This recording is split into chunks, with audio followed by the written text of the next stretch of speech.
Better cock your pistols.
Stars.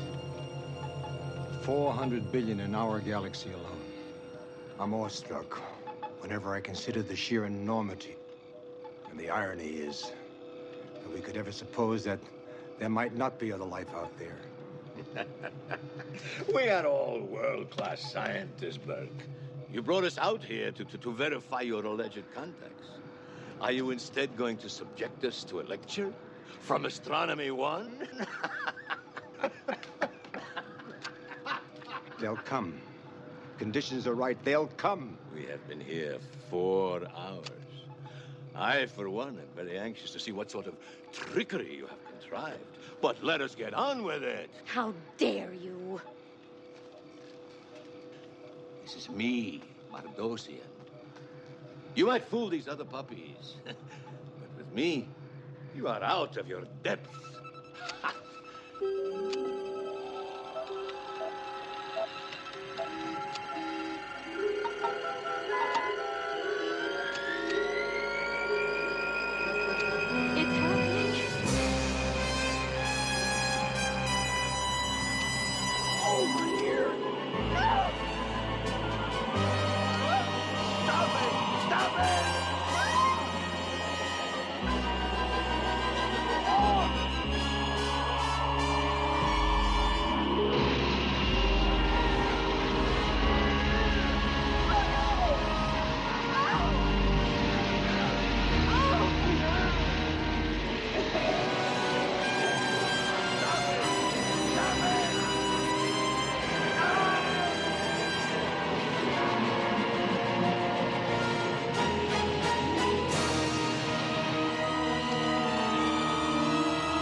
There. There, you see it? Mardosia. Ah, he's probably drunk. What's the matter with him? I think so. Passed out.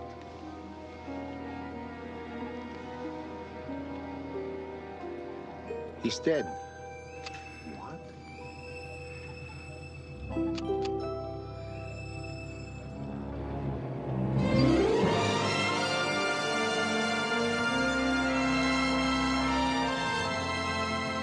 Mr. Houston, yesterday, 5 scientists went into the desert on a somewhat extraordinary project.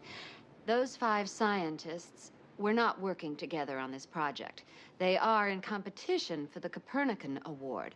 There is fierce jealousy among them. One of them, Dr. Ivar Mardosian died. I read something about that. It was a heart attack, wasn't it? Yes, well, the fact is, not everything was in the papers.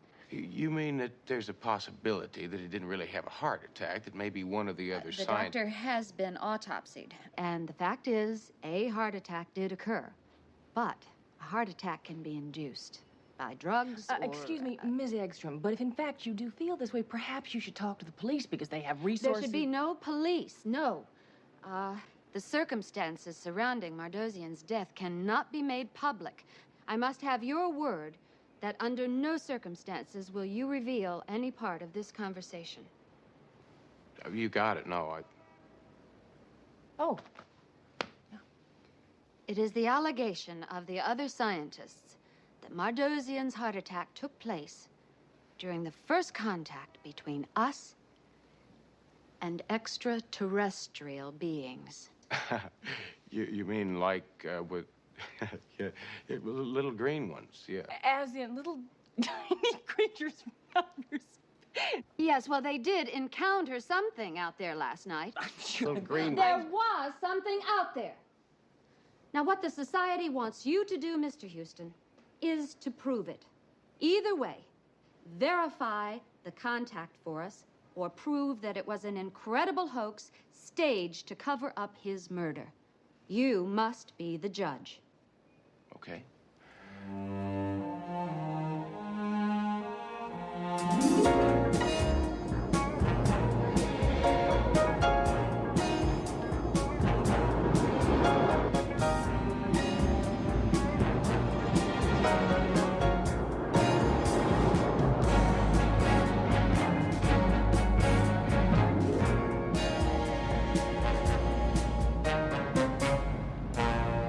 All through here.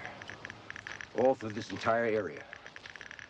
It's low-level radiation, of course. Like footprints left behind, evidence of their passing. But Miss Extra must have told you all this. See, they approached from there. Always from the same direction. Then they hovered. And then they disappeared. We were all over, gathered by the motorhome. Mardosian was near the tent. But imagine the moment, to be in their presence. It was like touching God. Yeah, I'll bet. Well, listen, I understand everybody here the other night was in contention for the Copernican Award. My husband talks about touching God, and you talk about trivia? Well, it's hardly trivia. I mean, that is a pretty prestigious award. It was worth $100,000 in cash, not to mention millions in endowments. You get to be in the limelight, get the respect from your peers. It's a dandy award, yeah. Now, from what I understand, Mardosian was the front runner in the race for it. No one can accept the fact that Mardosian just died. He was too big a man. Well, this was bigger than he was.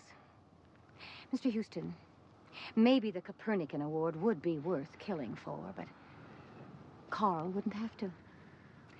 This contact makes the award his. And we have that contact on film. You mean to tell me everything that happened last night, you got it on film? That's right. Slides. The contact, the cam people, everything. It's a scientific record. Well, that makes me feel a little silly. I mean, if you've got all of it on film, then we've got a record of Mardosian's death. Well, those slides are still in the lab being developed.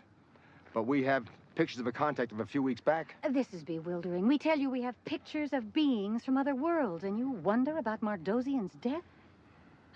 Those pictures are worth 1,000 Mardosians. Or Houstons, for that matter. Sure. Grandma Houston would probably disagree with you on that.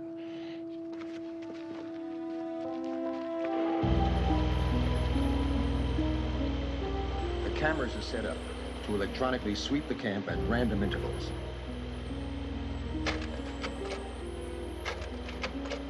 Now remember, these pictures are from a previous contact. Here they come. Yeah, it just looks like lights in the sky to me. I mean, that could be anything. Watch. Ah, there. This is a craft hovering directly above our position. And the next frames, Mr. Houston, are probably the most significant photographs ever taken. These pictures were taken after the spacecraft landed. Stop there. That, Mr. Houston, is an extraterrestrial being on film. Incontrovertible proof of the first contact between men on Earth and beings from other worlds. If you say so. There. There's a head, an arm. I can't see that. They didn't come here to pose for portraits, damn it. No, I'm sorry, but I can't see it. I mean, it could be an arm or a head. All right. Tonight. You come here tonight. Darling, please, please. It's supposed to be a top secret. The society doesn't want you to... The society sent him here to prove this or call you a fraud. You come here tonight. I'm projecting that conditions will be right. We'll make another contact. And I've asked everyone to be here. If you met that face to face, would that cure your skepticism, Mr. Houston? I'll be here.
Okay, CJ, let's see the lineup of the people who were out at the camp that night. Okay, Houston, starting with Ivar Mardosian, the deceased. Now, he is not your stereotype scientist with the glasses and the microscope. This one was referred to as the Rasputin of academia. As a matter of fact, he's a womanizer and a brawler, but tops in his field and first up for the Copernican Award, unless Carl Burke proves his claim that he had contact with extraterrestrial beings. You mean if I wanted to know who had a good reason for wanting Mardosian dead, Burke would be a very good candidate? He'd be first in line. Now, what about Burke's wife? Now, I had a chat with them. Looks like she wears the shoulders of the family. Well, she's a top photojournalist. I mean, she's dodged bullets in the Middle East. She's taken photographs of sharks in dangerous waters. She's a tough lady, as you say, but she knows the shot she wants to get, and she gets it. Yeah, she gets the shot she wants. What about anything else she wants? Like maybe the Copernican Award for her husband? It's possible. Now, this is Barbara Diane Newton. She's an internationally famous mathematical theoretician. Once upon a time, this girl didn't have a dime to her name, put herself through school with scholarships, and under the patronage of Mardosian. It's not a well-kept secret that her sponsorship by Mardosian was paid for favor. Now, this is Stu Glick. He is ingenious, he's ambitious, and he's one of the bright lights of the future in this area. He's the obvious heir apparent to Mardosian's crown and up for the Copernican Award. The question is, would he commit murder for the science prize? Why don't I ask you? Why don't you? Mr. Houston, I don't know how I can help you. You see, it was on us, hovered over us. Then it was gone. Now, I don't know of any man-made vehicle that could maneuver that way. In other words, you think that that whole contact was real and not just an illusion? What, to fool 4 world-class scientists? No, Burke isn't that smart. Now, if it could be done, who is smart enough? Who could do something like that? Me. I mean, why be coy? I'm a very bright guy. After Mardosian, it was only me, which means you needn't bother asking your next question. Which is? Could the whole thing have been rigged to cover the murder of Mardosian? You are a smart guy. Well, what's the answer? No way. If that had happened, I would have sensed it. I worshiped the man. Yeah, well, the word is that he was about as popular as cat in a mouse house. Of course they hated him. He was a genius. Believe it or not, Mr. Houston, all my life, people have hated me.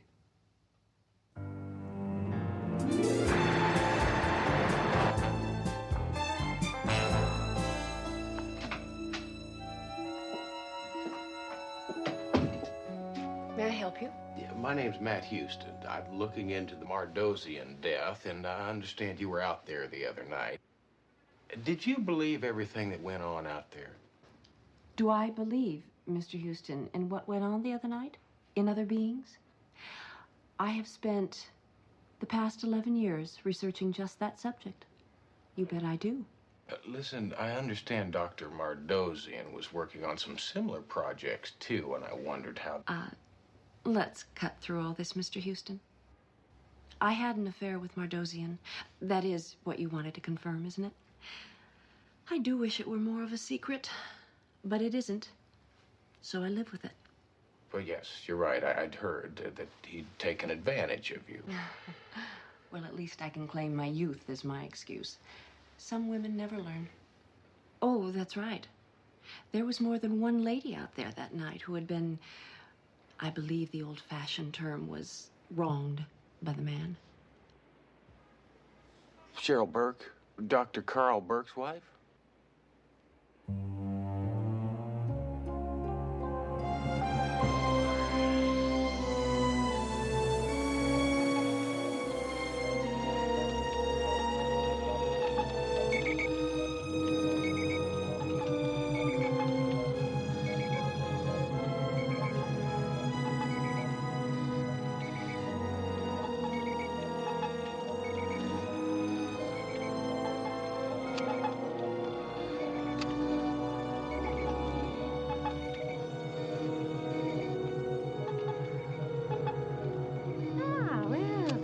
Mr. Houston. I'm sorry the evening hasn't been more interesting for you, but waiting is the biggest part of science. Well, I don't mind the waiting. I mean, this is all new to me. It's fascinating. Yeah, well, the wind may jinx us. We've only been able to make contact when conditions were just so. I don't know why that is. Listen, Miss Burke, I've got to ask you a question. It's usually none of my business, but can you tell me a little bit about your relationship with Mardosian? That was over practically before it began. Why dig up that dirt? You know why.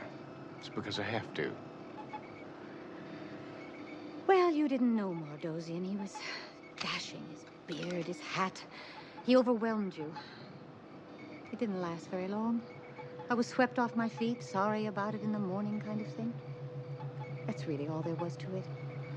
Well, did your husband know about it? Doesn't the spouse always know? Maybe we're both just pretending it didn't happen, so it's easier to live with. If we're out in the open, then... I don't know. Carl is a very proud man. There's no telling what he might do. Well, the problem is that sooner or later it's going to come up again. Somebody's going to bring it up. And, well, after all, your husband is responsible for bringing all the scientists out here the other night. And, well, they did all show up on his personal invitation. Mardosian did die under mysterious circumstances, and... Are you intimating that my husband staged all of this to kill my lover? Mr. Houston, a lot of people hated Mardosian, including me. Enough to kill him, maybe?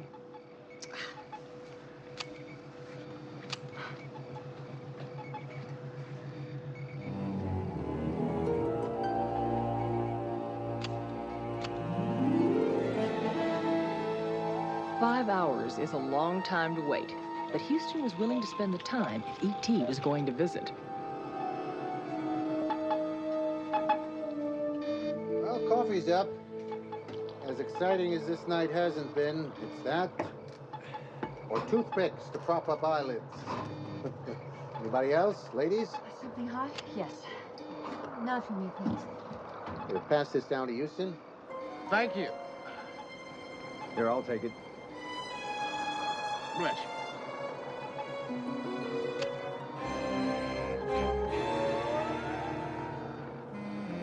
Too much wind. We won't be making any contact tonight. So we might as well wrap it up.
Hi. Keep coming out of it, Houston. Come on. Attaboy. Attaboy, keep coming out of it. Houston, you've been scaring the pants off me. No, just lie back. Don't do anything now. What about your pants? Oh, good. At least you're human again. Human again. Well, Houston, the last hour you've been talking about little green men and spaceships, really very spooky stuff. Here.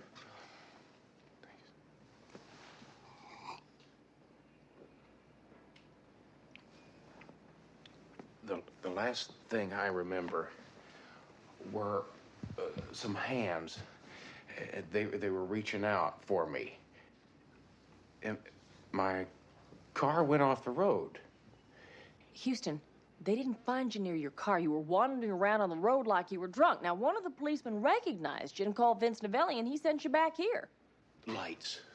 These lights came up behind me, CJ, and they were following me, almost chasing me. They ran my car off the road, and these little tiny hands. Houston, you're beginning to worry me. You've been talking like that ever since I tucked you into this couch. CJ, what time did Vince Novelli's boys pick me up out on that road? Early, about 6 a.m. I left Burke's desert site at midnight. I lost 6 hours somewhere. Well, Houston, in the state you were in, you could have lost 24 hours. It must have been quite a party. CJ, I just drank coffee. That's all I drank.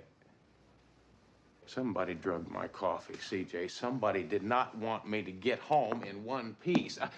I've lost 6 hours, and I don't know where I lost them. Houston, believe me, you fell asleep at the wheel, hit your head. You were hallucinating. Was I, CJ? Now, I saw something, and it was there. Well, I know it. Houston, it's this case. We've been talking about extraterrestrials, UFOs. You thought it was happening. See, it's the power of suggestion. No, CJ. No, it wasn't. It was out there. I saw it. It just appeared. It didn't make a sound at all. No, it just came in quiet. No sound. Now, what flies, CJ, without making a sound? Vince Novelli. Mama Novelli? Yeah, listen, Mama, is Vince hiding out around there somewhere? Ah, Houston. No, he's here. Un momento, eh? Vincenzo? Vincenzo? Telefono. Hello. Yeah, Vince, listen, are you still flying? Still beating your wife? What's that supposed to mean? That's exactly my question. No, Vance, I'm not getting personal. I'm asking you, are you still flying hot air balloons? Why didn't you say so? I just did. Yeah, when I can find the time. Why? Because I have to ask you a question. Now, is it possible to fly one of those hot air balloons at night and navigate to a specific spot and then just kind of stand still and hover? Houston, that's stupid. Yes, it is, Vance. It's stupid, but is it possible? Yeah, I suppose so. I mean, the hovering is the tricky part. The only guy I know would have a prayer is Marcel Dejean. He's a French champion. Yeah, I'll bet you he's in town right now. Yeah, he's in town for the Trans Am balloon race. How do you know? Some little green man told me, Vance. Oh.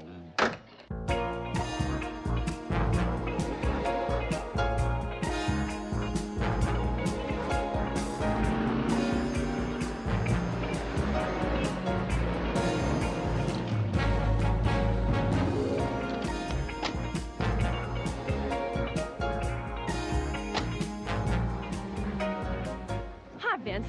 Hi, CJ. How's Houston this morning? Well, now that's a good question. Let me be honest with you. I'm a little concerned about him. He's been talking about little green men with little tiny hands. Now, that's not like him. Hi, Houston. Just take the pledge this morning? Thanks, Vance. Now, what about what Houston was saying? To navigate to one spot without sound and hover there. It could be done? Yeah. Like I told you on the phone.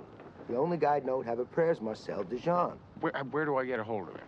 His rig should be right over there. I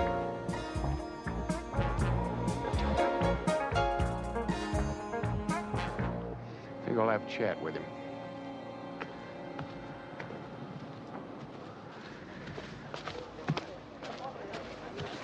Excuse me, I tell you something. You are just the man I need to see. Hold on. Could you talk to me for a minute? I understand you're a world champion balloonist. Stand back. I'm about to fly. Well, I know this will only take a couple of minutes. See, I had to ask you some questions. Now, I'm an amateur, and I was wondering, now, how can you make a balloon just kind of, well, sit still in midair, you know, like hover? I need some pointers. I don't give pointers. Well, now, come on, take a couple of minutes. Now, I understand that you're the only man in these parts that could make a balloon do those kind of things. Well, it's almost like a UFO.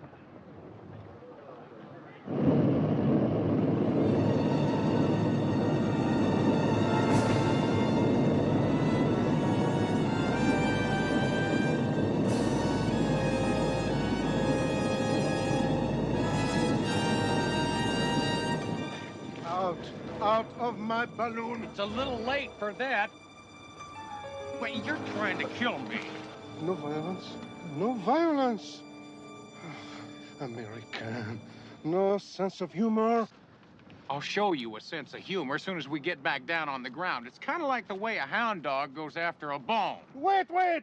I was only taking off! Oh, would you come off it now, champ? Now, there was a man killed the other night when you pulled your little UFO stunt out at Burke's place. Now, you're flying yourself straight to jail. Okay. I'm paid to pull off a little joke for that professor, and you're talking jail? Wait a minute.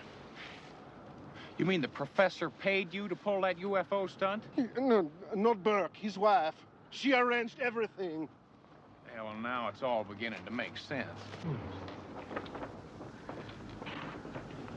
She gave me $5,000. You think it's a lot of money, I know, but not to do what only I can do. Just keep going, all right? Balloons are leaves on the wind. These prevailing winds blow out into that desert. But to pose in flight, I had to invent a machine. Like a great fan to make the craft hover. And then there was rigging the arc lights and the amplifying horns to broadcast the sound. Yeah, fine. That's all great. But would you tell me something? Now, why'd you chase me in your balloon last night? I didn't. What do you mean you didn't? You didn't chase me down the road from Burke's place last night? Not only didn't I do it, but it can't be done. That's a winding road out there. No balloonist can regulate his speed and direction to follow a car along that road. Not even I. And I can make a balloon dance. Yeah, listen, if you didn't follow me down that road last night, then who did, huh? Oh, boy.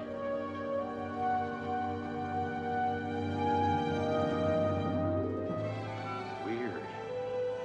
As long as we're out here, you suppose you could dance this thing over to Burke's place?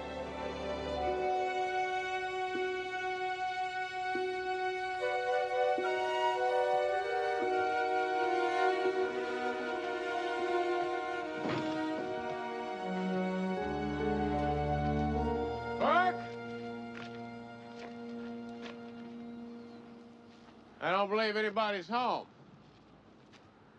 Their car's here.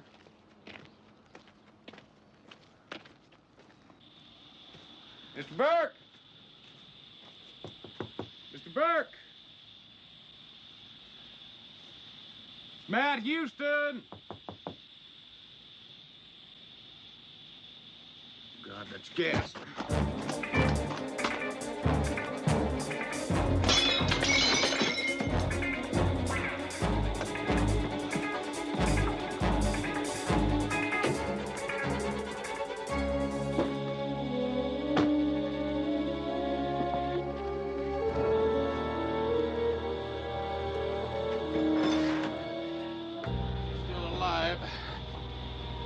Needs a little air. Is that field phone call an ambulance? Mr. Burke. You don't bother. He's not in there. No, I'll bet you somebody turned on this gas while she was sleeping.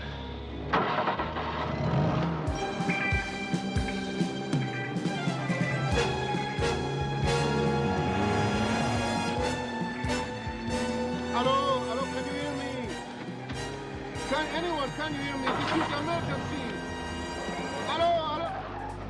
Hello, I need an emergency ambulance. Ambulance? The sheriff's station. We hear you loud and clear.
want to run that by me again?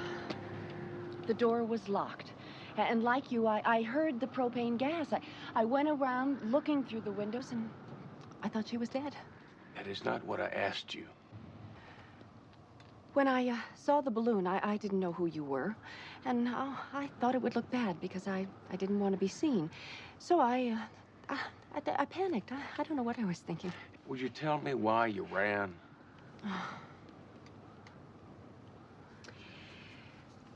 I cannot take the scandal, all right? Everyone knew about my relationship with Mardosian, and he is dead. And now I thought that Cheryl was dead. There's nothing more I could do to help her. I am up for tenure at the university. I am up for the Copernican Award.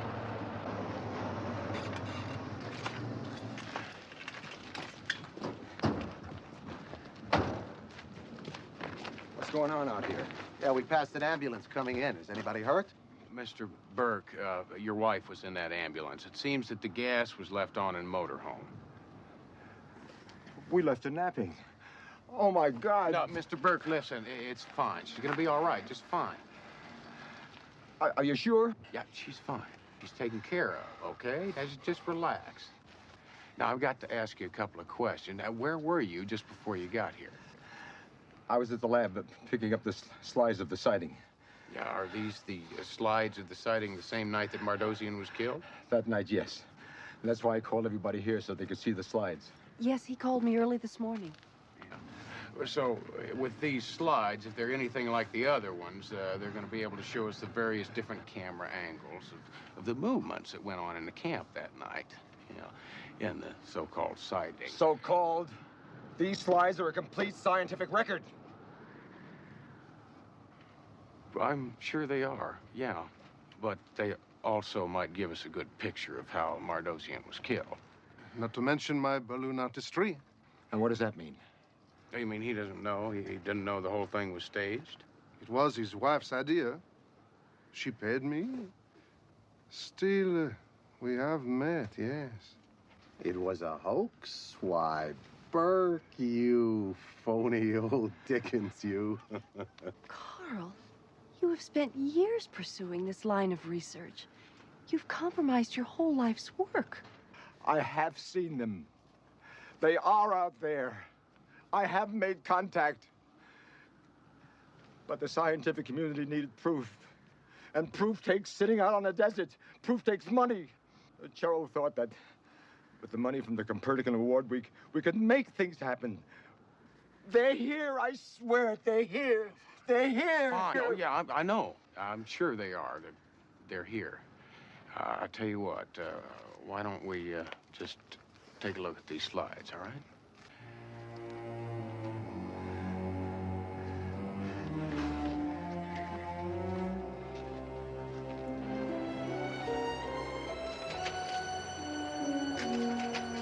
You're not going to see anything on these slides. Mardosian's dead. And now with Carl and his wife pulling that fraud, well, it's down to you and me for the Copernican Award. Shut up, Stuart. May the best man win. Hold it. Hold it a minute. Do you see something? That's Mardosian, isn't it? Yeah, I know it's very hard to make out because it's blurry, but... It's Mardosian. Now, a couple of slides back, there was something in the corner. That's it. Look at that. That hand. Now, it's got a wire, and it's touching it to his ankle. Now, the autopsy showed that Mardosian had the same identical burn on his ankle. I will bet you that the other end of that wire leads to a generator. Electric shock caused Mardosian's heart attack. It's a man's hand. Yeah, well, it's kind of hard to tell. No, it's a man's hand. We know for sure that it's a class ring, and I think all we have to do is just blow it up a little bit to tell which one it is.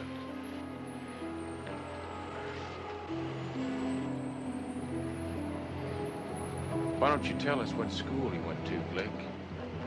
Save us the trouble of blowing that up.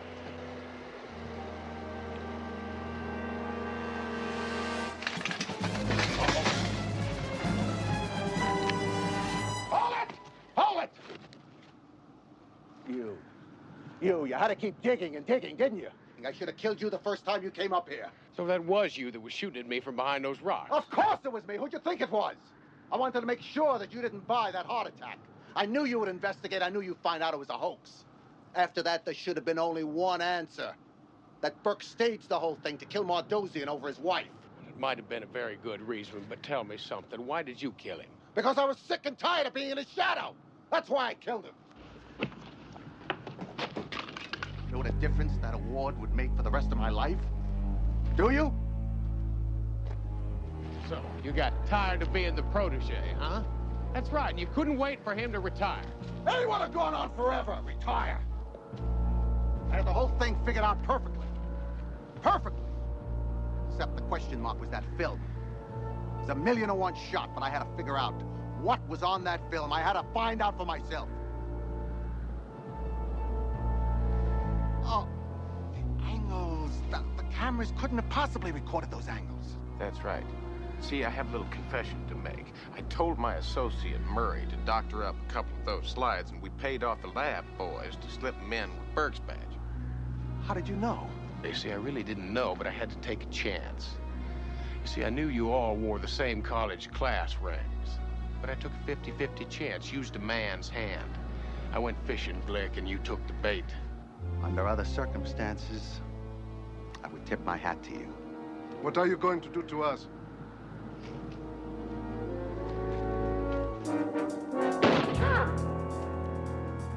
Take at least a day or so, if you're lucky, to get out of this desert. By then I'll be in Mexico.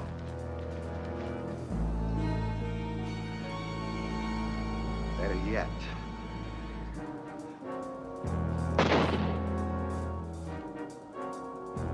Please. you, come with me. No? Come on. Don't.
Listen, now, if I'm to get this thing down on the ground, I'm certainly gonna need you.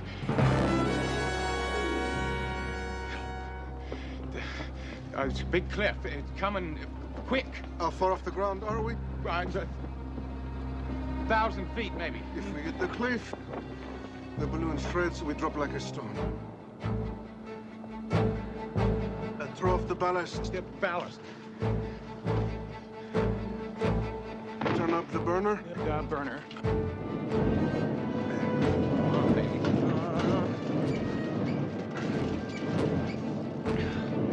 How close to the cliff? We're about 20 feet. Well, it's 15 minutes. Oh, we made it. So how bad is that? I have to be all right. I won't give him the satisfaction of dying. Evil of France. Vive le Houston. Yeah.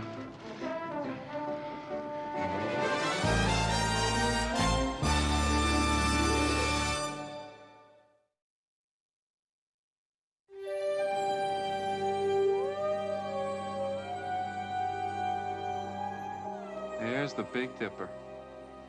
And the Little Dipper. There's Capricorn. And if you look, you can almost see the stinger on Scorpio's tail. Murray, you don't need a telescope to appreciate the stars. There's just something about the stars. I don't know, something to dream on. Yeah, something to wish on. CJ, you see that brightest star right up there? They call that the wishing star. Houston, if you could make a wish, what would it be? Well, I think I'd wish that I knew for certain what that was following me down the road the other night. Oh, Houston, we've been all through that. I mean, those police helicopter patrols go up and down that road all the time. CJ, this was not a police helicopter. I mean, they make noise, and this thing didn't make a sound. CJ, I saw things. I mean, those hands reaching out for me, and the men, the little tiny men. That batter could have been the lights of an oncoming car, especially in your condition. Face it, CJ. Houston had a close encounter. ET, UFOs, all that stuff. Consider yourself lucky, cowboy. You could have been beamed aboard an alien spacecraft. What would you have done then? Phoned home.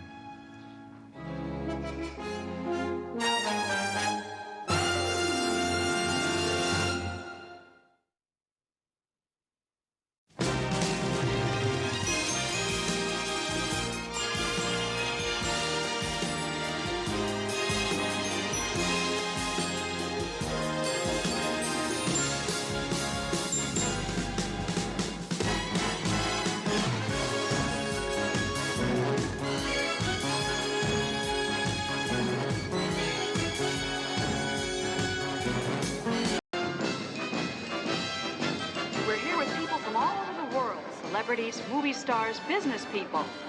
All here for the christening of the largest supertanker ever launched here in the United States. And it's one of quite an innovative design, too. And all here waiting for the man who made all of this possible. International billionaire Niccolo Gambaccini.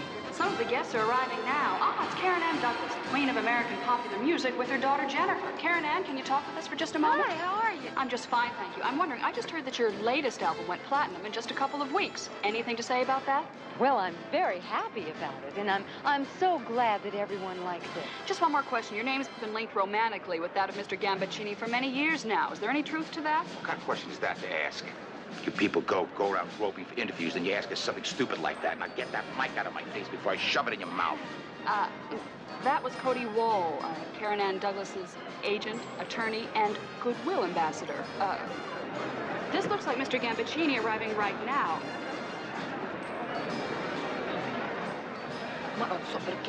And I believe that's his daughter Serena with him. It looks as though they're having one of their internationally famous arguments right here on live television. Excuse me, Signorina Gambaccini, could I talk to you for just one moment?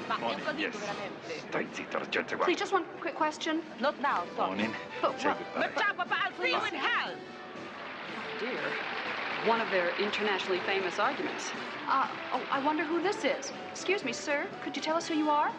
Nobody, man. Wildcat Callahan's name. I got $10 million invested in that big sucker. I want to see if she floats. Oh, well, that was Wildcat Callahan. And, looks like we're about to start. Oh, my dear.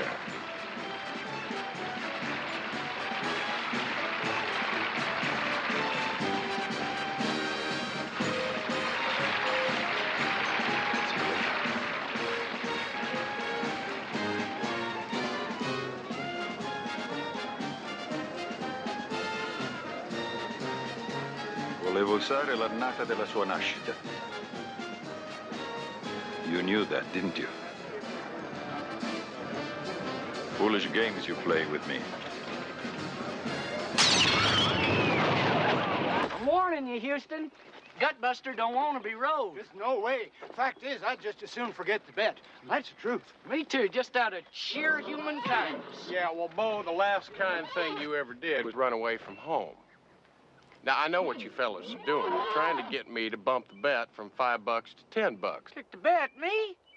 You think I'm trying to do that? Well, of course that's what you're doing, and you too. I'm not that kind of person no more. Don't you know I've been born again? But the trouble with you being born again, Lamar, is you came back as you.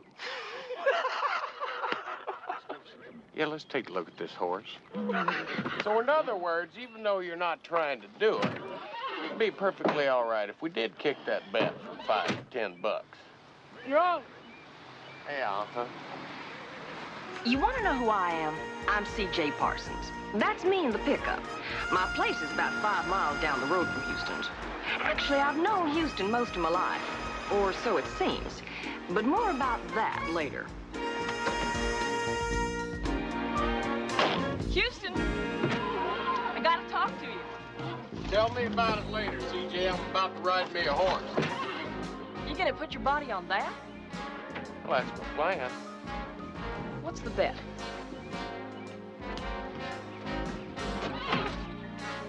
I'll take half. How little faith y'all have in me, you know? I mean, I got away with animals. Don't say I didn't warn you. Turn him out.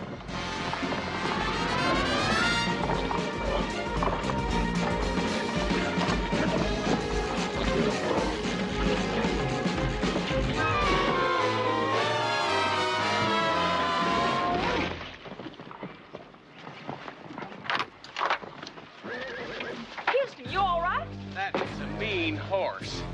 CJ, next time you got something to tell me, please don't take no for an answer. Hey, if you want to go for 15, the horse is willing. Smile good, buddy. CJ, the first sign of insanity is a laughing loser. Oh. Did that hurt? No. No.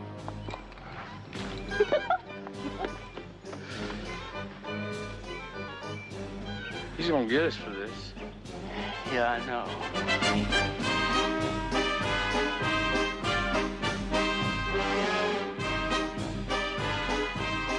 Houston was all city, all state, all everything when he was a kid.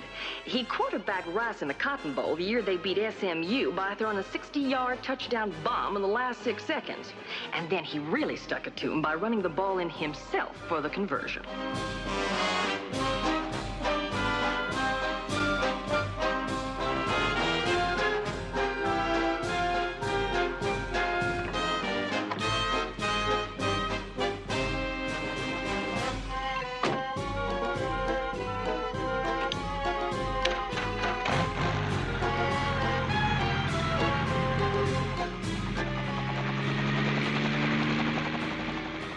Houston's a Texan through and through, and most of his friends and business associates are Texans, including me. About the only time I can remember not being around was when I went up to Harvard Law School.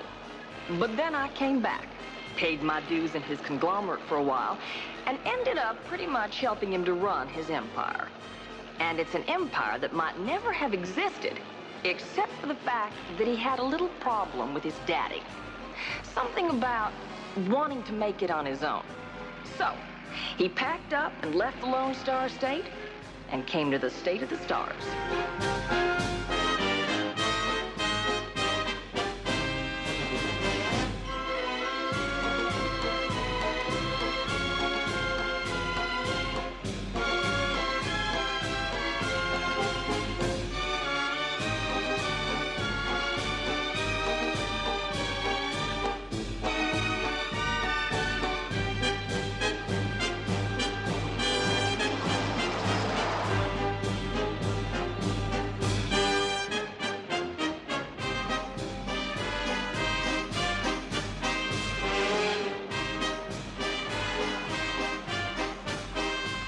Runs his empire from a penthouse office that sits on top of a building he built in downtown Los Angeles. The business includes everything from diamond mines to soybean futures, a couple little oil companies here and there, and one more. One of the businesses Houston is in is private investigation. Actually, it's not so much a business as it is a hobby. And like everything else in the world that Houston does, like the fortune cookie said, he does his hobby very, very well. Oh, Houston, by the way, while you were climbing that dumb mountain, somebody killed Niccolo Gambaccini. Kill? And killed is polite. Murder is more accurate. Well, when and how? Well, down at the shipyard, somebody put a couple of ounces of nitroglycerin in his champagne. Well, I barely knew the man. How well did you know the daughter? Well, I owned a few shares once. That well, huh? Look, CJ, we shared a couple kisses, but it was certainly nothing to tell your mama about. Well, now, Houston, if you and I shared a couple of kisses, I can guarantee I'd never tell my mama about it. I'd tell a few of my best friends, but never my mama. Look, CJ, I want you to drop everything and get me one of those mechanical bucking Broncos, and I want it here in a couple hours. Well, I'm out $10 and I want it back. Houston, you want to spend a couple of $1,000 on a mechanical horse to make back $10? That's the principle of the thing, CJ. Have them put it right here. Okay, Houston, but meanwhile, before I do that, you've got another problem. The front office called this morning, and Ms. Gambaccini is upstairs with her fuse lit. Now, she's been there for hours, and she's not going to leave until she talks to you. You better cock your pistols. Don't you worry about a thing, darling, because I'm going to be my own sweet Texas self, and I'm going to charm the socks off her. If that doesn't work, I'll think something else. I mean, think about it, CJ. The poor girl's probably in a state of shock. I mean, she's probably been crying all night. Would you like a cup of coffee? I'm leaving, that's it. Would you like some coffee? No, nothing. No, nothing. I'm leaving. Houston, amore, come sta? Look, I'm real sorry about your dad. If there's anything I can do, you be sure and let me know.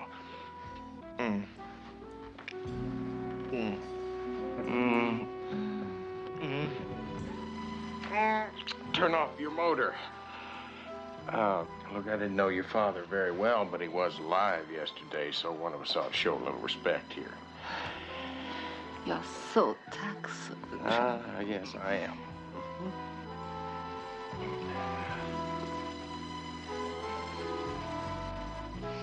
It's charming. Yes, yes. Remember, Antibes, the Hotel du Cap? Of course, you were much more affectionate then. Yeah, well, that was then, Serena. Do you live or work here? Sometimes both. Very nice. Very nice. But, you know, I'm not sure whether there's a man with a lot of little boy in him here or the other way around. Okay, sweet thing. I've got all day, so if you want to shoot the breeze, that's fine with me. Because I'm not the one that's in trouble here. Who said I was in trouble? I did.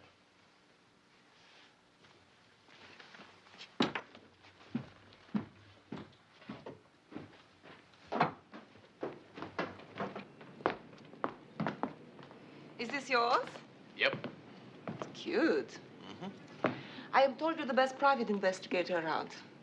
I might want to hire you.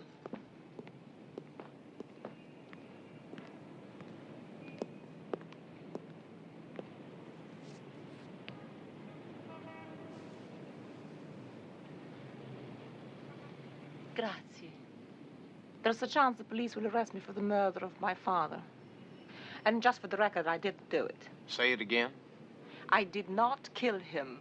Yeah, it sounded better the second time round. I think it was the way you hit the word not. Got that kind of hurt, self-righteous look in your eye. You must believe me. Serena, my ears are trained not to believe much you say. Okay, all right. So I've lied to you before. And probably I will lie to you again. But not this time. I did not kill him. This one time you must believe me. Yeah, we'll see. Let's go inside. Amore. Amore, you don't believe me, do you? My father made people crawl. He would dangle diamonds in front of women's faces so that they would do whatever he wanted them to. Things that would haunt them for the rest of their lives.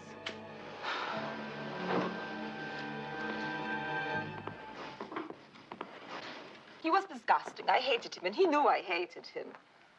Well, you didn't hate your inheritance. I don't have one. My trust fund, and that's all. Do you know what he did? He put a clause in his will that if he should die in any way other than natural causes, I mean, in an accident or in any questionable way, his estate automatically goes into long-term probate. I would have to wait 10 years before I see a penny. Now tell me, why would I kill him, eh? Why? You know I'll check this out, don't you? Houston, I would have to wait years before I inherit anything, darling. I'm not a fool. All I'd have to do is wait until he died naturally. Naturally. The man was crazy. Pazzo. He made everybody around him crazy. Lady Earth is the insane asylum of the universe. Maybe that's why UFOs don't want to land here. Look, have you got a bodyguard? Not with me, in Rome. Besides, they're boring. You know anyone who'd want to see you dead?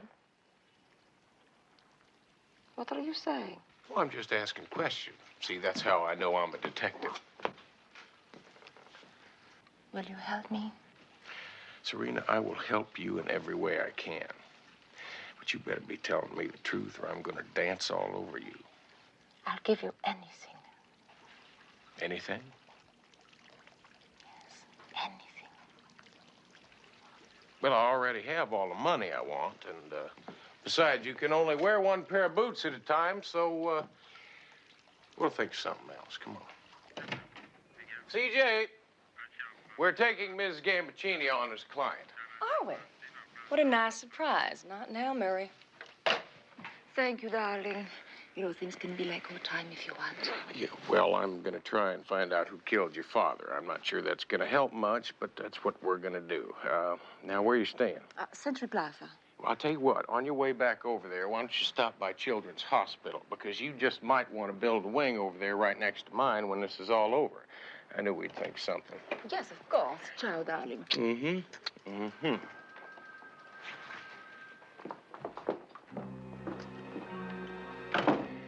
Okay.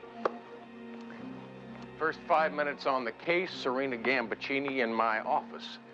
I saw a man across the street on the roof with what looked like a rifle wrapped in cloth. Probably not too young, but his reflexes were good when he ducked behind cover when he thought I was looking. Now, the question is, was he out to kill Serena, or was he out to kill me? Answer.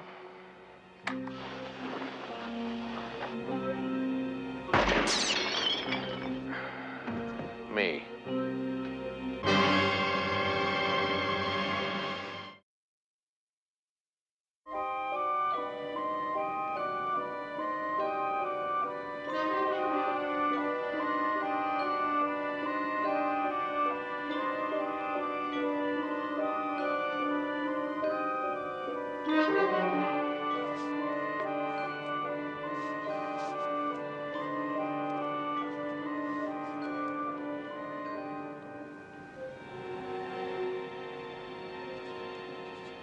Some people don't like Houston a lot.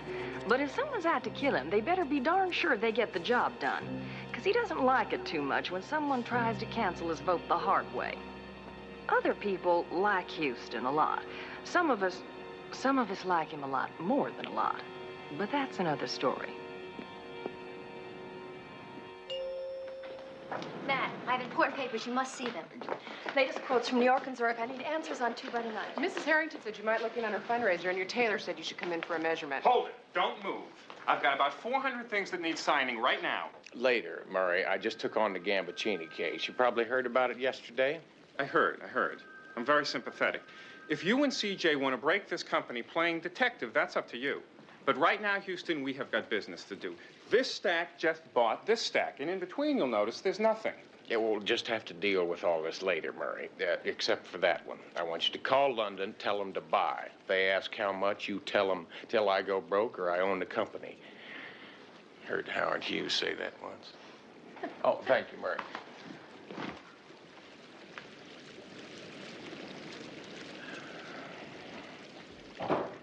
You ready for some baby talk? You betcha.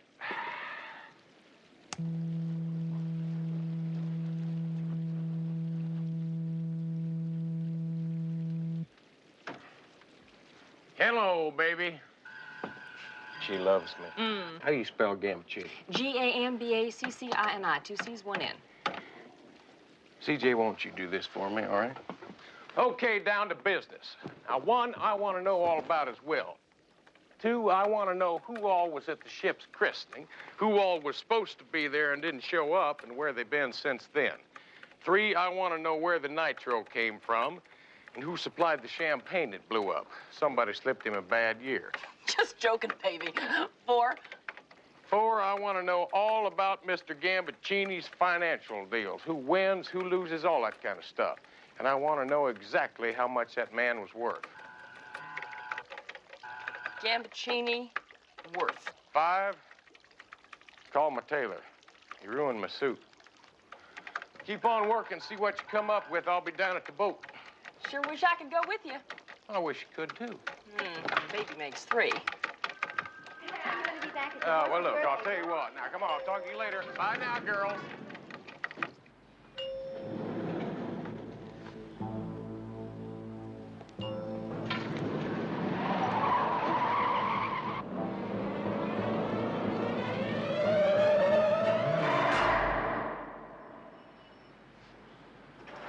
Slim, one of these days you're gonna go that extra ½ inch and I'm gonna be needing new kneecaps. No way. The kid's got it under control all the time.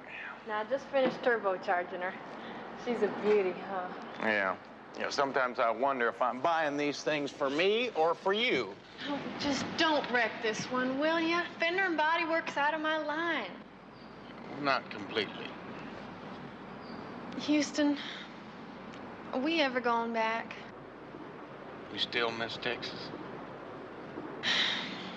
But not as much. I started surfing. They do have a big ocean here. Some say bigger than the whole state of Texas. Yeah, well, you know how they exaggerate out here.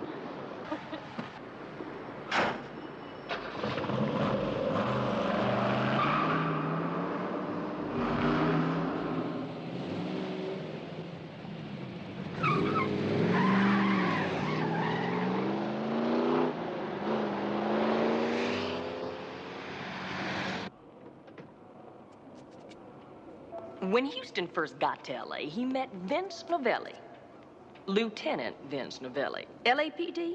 They had a few go-arounds in the beginning, but before long, he became one of Houston's best friends. Millionaire killed in champagne explosion. Film at 11. What do you say, Ace? No one's left to Gambaccini after that? Shoelaces? One shoelace. Whom are you representing? Whom? Well, whom I'm representing is Serena Gambaccini. That's whom. It's too bad. Hey, there's an echo in here. What? I said there's an echo in here. I can't hear you, Vince. There's an echo in here. You really felt you had to say that, huh? I'm weak, Vince. Come on, I'll make it up. Make it up.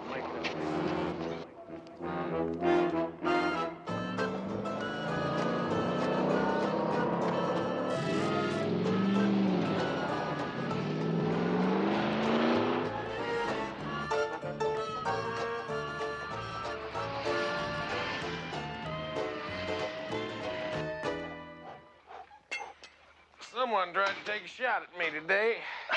Anybody I know? Probably not. He was an amateur. I found a matchbook with the matches pulled off the left-hand side, so whoever he was left-handed. Well, maybe he was a professional acting like an amateur tried to throw you off. No, he was an amateur. If he was a pro, I'd be dead. He was an amateur. Yeah, that's what I just said. Why can't I do this? I don't know, Vince. Maybe you need glasses. You know, when you're shot at, you're supposed to let the law know, and that's like a given. Yeah, you're absolutely right, Vince, so now you're informed. Think it's got anything to do with Gambaccini? Well, it does seem awful coincidental that the minute Serena takes me on the case, someone takes a pot shot at me. Well, yeah, on the other hand, you only have 200 or 300 ex-cons that have grudges going with you, not to mention a few husbands. You know, could be it's not related. Well, it could be that it is. Well, you never know. Look, Vince, when you're standing on Fifth Avenue on St. Patrick's Day, I don't believe you have a right to be surprised that the parade passed by. Wish I had said that. So do I. Including Serena, I've cut 4 suspects out of the herd because they all had 2 things in common. They all invested in the ship and they were all at the christening. Well, I'm very... Carrie Ann Douglas. She invested in the ship and she's been Gambaccini's mistress for the last couple of years now. Who's that with her? That's Jennifer, her daughter. Karen Ann's a one and only. Cody Wall. One of the great human beings of our time. He invested too. But not only is he Karen Ann's agent as well as her lawyer, she is his only client. Next. Man, Wildcat Callahan's name. I got $10 million. Wildcat? Is he in L.A.? Yep. And he invested too. Fact is, Houston, they all had a piece of the action. It's going to take a while to figure out how many billions the billionaire had. But I can tell you this much. He had it spread from here to Bangkok. I'll work on it. Vince, tell me something I don't know about Gambaccini. Well, he was having an affair with a young mamselle in Paris a couple of weeks ago. That's news? Not the affair, maybe, but something was getting messy about it because Gambaccini made videotapes of the two of them together, only the lady didn't know about it. Yeah, he's a real nice dude. One of the all-time best. So I figure whoever the lady is, she's a prime suspect. She wants to take back or revenge or something. Well, you guys figure all this out this morning? You're moving pretty fast on this thing. Well, I'm going to tell you something, Ace. If we don't get something concrete real soon, I'm in big trouble. I can only hold these people for 48 hours, then they're going to split to the four winds. You bet I'm moving fast. Yeah, well... You know, we're figuring your client is the #1 suspect, don't you? Oh, Vince, that's because you guys don't have any imagination. No, of course not. We don't have any imagination. Do you know that she was about to be cut out of her father's billion-dollar will completely? No. Did you know she tried to kill him in Paris a couple of weeks ago before he could change it? When the French police are trying to extradite her for attempted murder? No. Well, did you know she was supposed to be standing at his side during the christening and she left a snappy 30 seconds before he blew himself into the promised land? No. No, huh? And we don't have any imaginations. If you were about to be cut out of a billion-dollar will and put nitroglycerin in a bottle that was about to be smashed against a ship, where would you be? Philadelphia. At least. Notice how I know when to keep my mouth shut? Hi, Vince. Can I do something for you? Just my car. Houston's all cowboy. And where you find cowboys, you also find Indians. This one's called Charlie Eagle. Houston imported him from Texas, along with the rest of us. Now, legend has it, his great-granddaddy scalped Houston's great-granddaddy. They now have a different arrangement. How you doing, Chief? Hey, big time, what's up? Well, I'm working on the Gambaccini killing. Look, would you scout around and see if anybody on the streets got anything for sale on it? All right. Anything else? As a matter of fact, yes. Someone took a shot at me today. And what I'd like you to do is close up the stand and jump in your cab. Put the word out on the street. I want to know who wants me dead and why. Okay. Check you later. You got it. Someone tried to kill him? Paranoid, you know what I mean? He thinks everybody's trying to kill him.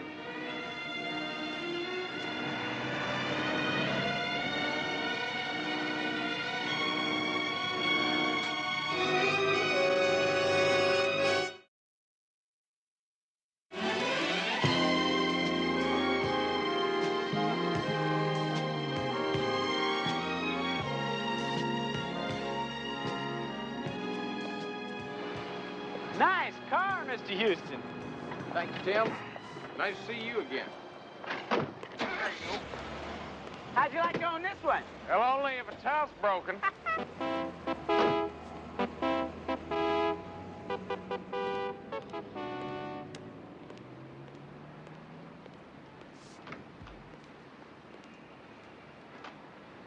Daddy, Yeah. Daddy, look at this. It's Houston. Hey, Houston.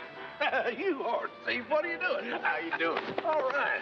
Yeah, you look good. Yeah, I saw your wheels outside. Now, why didn't you let me know you were in town? Because I was only going to be here long enough to have a cup of coffee. You know my daughter Laurie, don't you? Well, look at you. Hi, Houston. Long time. Well, it's been a couple years anyway. Oh, nice, yeah.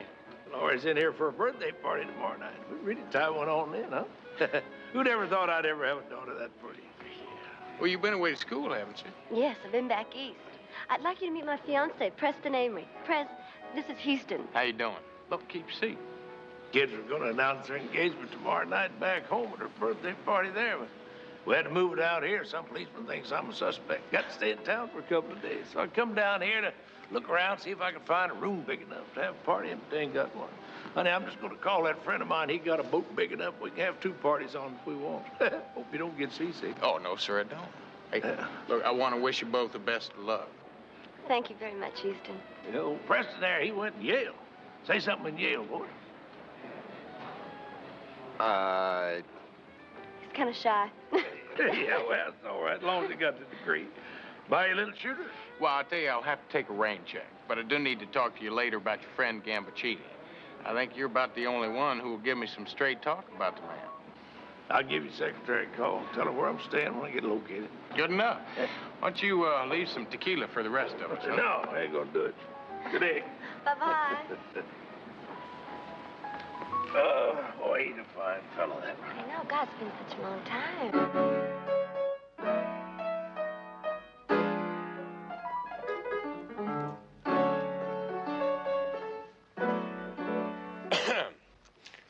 I'm looking for Karen Ann Douglas. Who are you? Her hairdresser. Dressing room 1 with the star on it. Thanks a lot.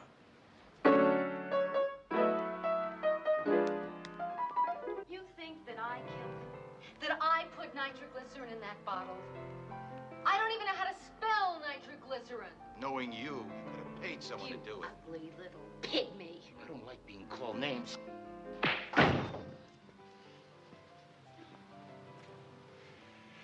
Who the hell are you? Gene Autry? I think you're about ready to leave. So does she. We're not through yet. Superstar. Yes, you are. If you don't mind, I'll let myself out.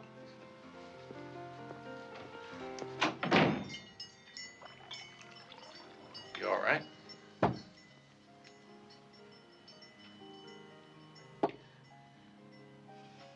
Well, you're not the hotel manager. Not in $400 boots. Oh, I'm sorry. My name's Matt Houston. I'm a friend of Serena. The private investigator. She told me about you. What was going on with him? Oh, nothing. Just the normal client-agent relationship. Well, look, I gotta ask you a pretty tough question. Now, if it's none of my business, I'd appreciate you telling me that rather than lie, all right? Yes, I was Gambaccini's mistress. He owned me. He wanted to own everything. Like this champagne. Have you ever heard of the Chateau de Ville champagne? Oh, yes, I have. It's a small, exclusive vintner, believed to be one of the 2 best, but I didn't know it was available anymore. Why? Gambaccini wanted to own all the Chateau champagne. Now, how do you think he went about doing that? Probably by forcing the vintner out of business and then buying the estate at a bargain price, given the pieces of information I've been getting. That's exactly what he did. And now every year, all the champagne has his name on it.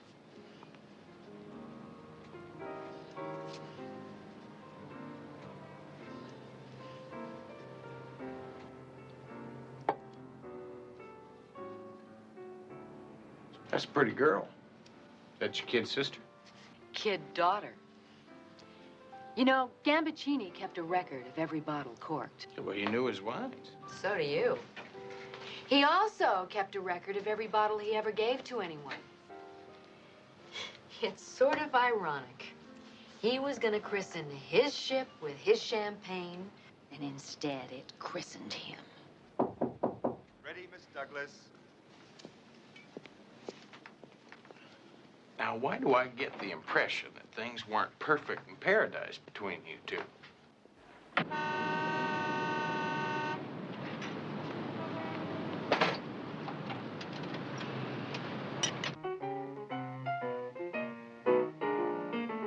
Don't know when I've been so blue.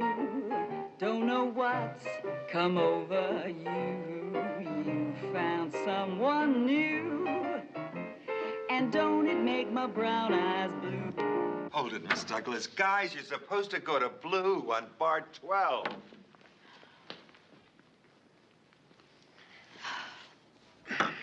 Anyway, he was a pig. He used a hidden camera to make tapes of all the women he seduced.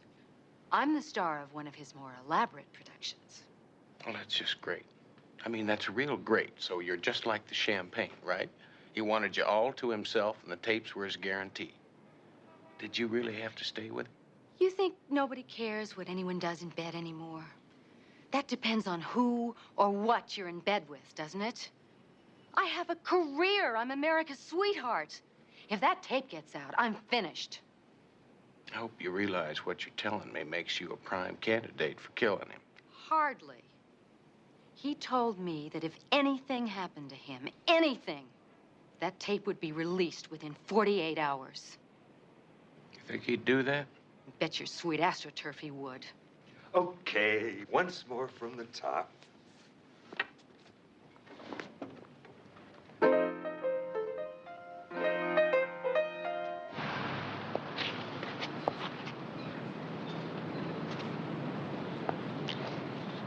I didn't mean to treat you bad.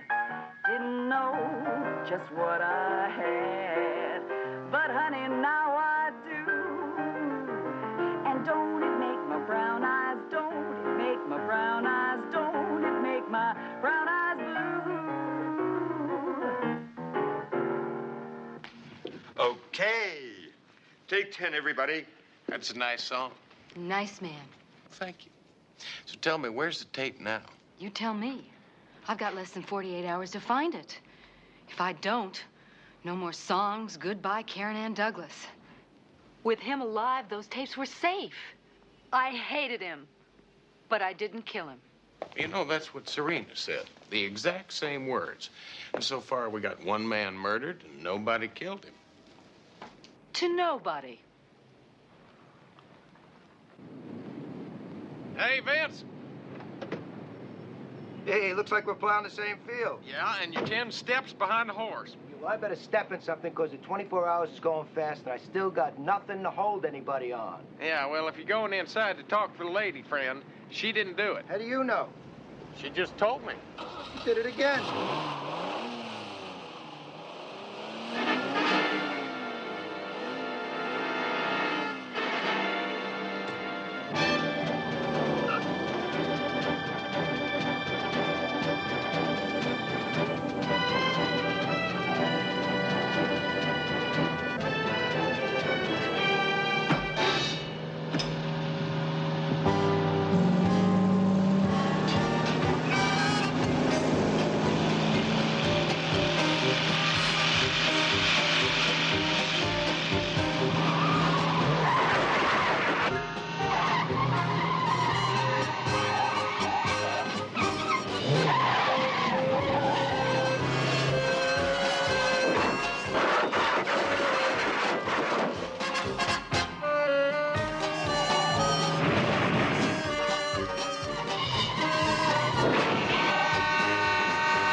Okay, so I was wrong. Somebody is trying to kill you. Well, thanks a lot. Don't mention it. Look, Charlie, I want you to get another message out on the street. Someone's out to get me, all right? I want you to let them know that now I'm after them. I ain't fond of being shot at, and I hate having my cars busted up. Now, you spread that around. You hearing me?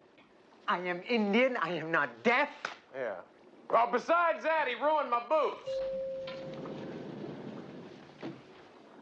Enjoy your swim? Going to change. Your clothes or your attitude? Did baby get a fix on Gambaccini's bank account?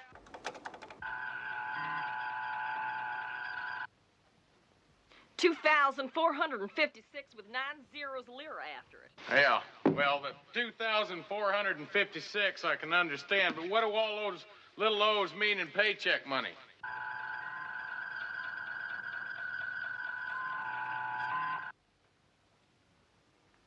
$2 billion, Houston. And it all goes to Serena. You get the feeling you've been had there, pal? Does seem possible. Possible? Houston, of course she did it. She's going to inherit $2 billion. Well, in 10 years, maybe after probate, he had a clause in his will holding up all the money if he was murdered. He did? Then she didn't do it. Yeah, maybe. What's the latest police report? Well, somebody ripped off Gambaccini's hotel room this morning. What do you think they were looking for? Well, I know if I were Karen Douglas, I know what I'd be looking for. And that's a videotape. What about the nitro? Not a thing. Well, that's just great. That's real fine. Come on, let's go. Where are we going? To Gambaccini's funeral. I'm not dressed. You won't mind. Oh, yeah, right. Well, I'll tell you what, girls. I'll catch you later, all right? Thank you.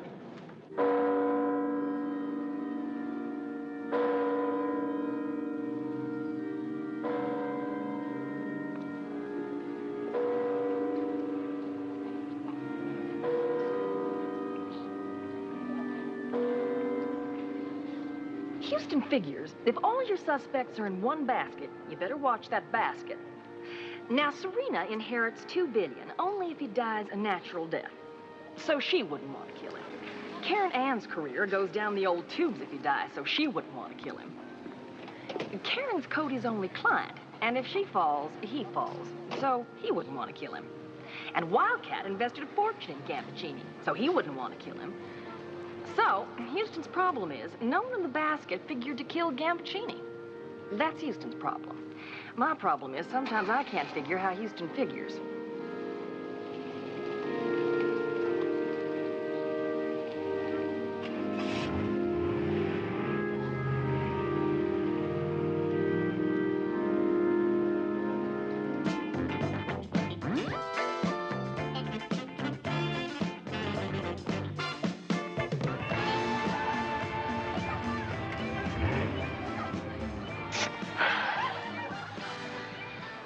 Sounds like a party. Or a celebration. For a murder? Of course, if you really want to give him a little pep, a little of that Mexican blue juice in there, that'll make that sucker sit up and talk. To your very bad health. My bad health. Live forever, don't you know nothing?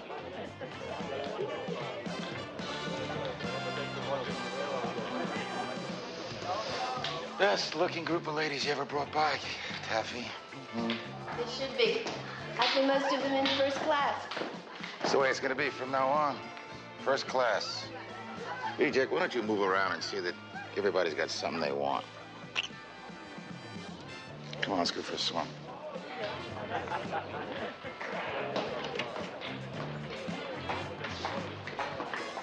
CJ, why don't you look around and see what you can pick up? Love to. I was talking about information. So was I.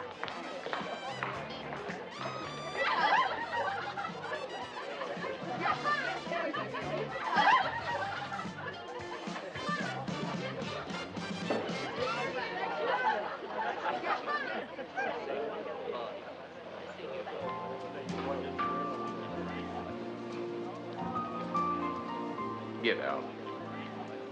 Go turn into a pumpkin.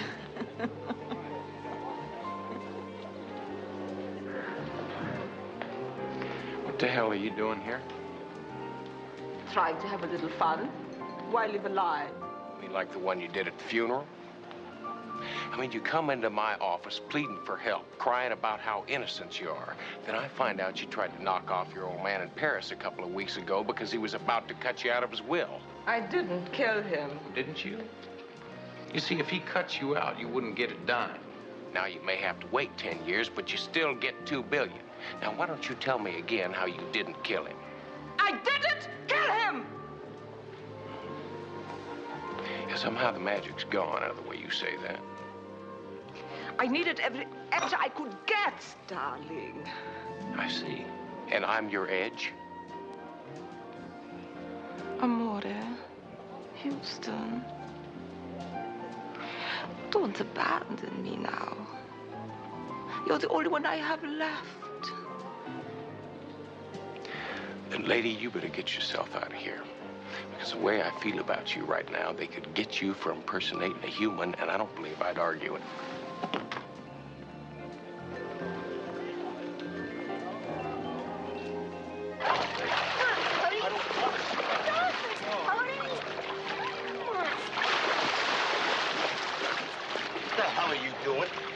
attention.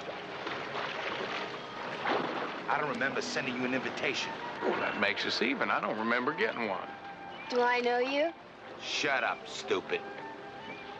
So I'm not broken up that he's dead. So what? They don't send you to jail for having a good time.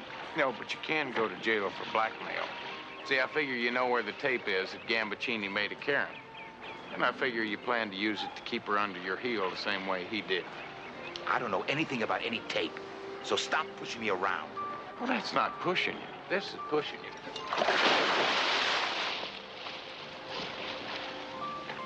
See the difference?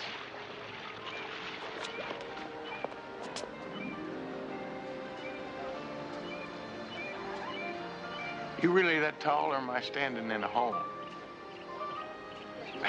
I was hoping you wouldn't say that.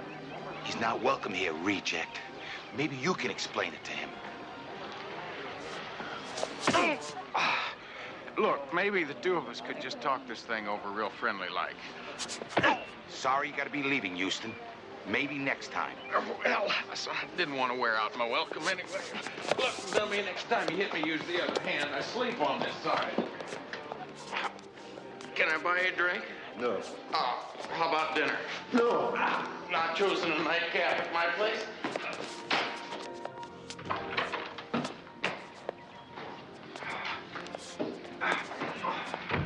Come on, country boy. Are you sure we can't talk about this thing? No. I don't like your face. Well, me neither. It's a terrible face. I think your nose should be moved. Oh, well, I wouldn't go quite that far. I would.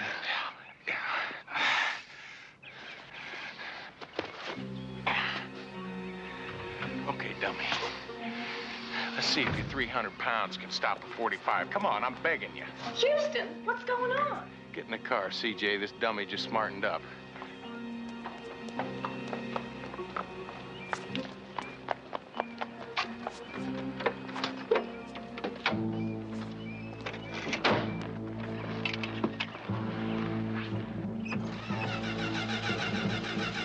Bang. Houston, this car does not start. Don't do this to me. I'm not doing anything to you. Start the car. I can't. It's flooded. Well, then floor it. It is floored. CJ, do you want to die? Not particularly, Houston. Then turn on the key.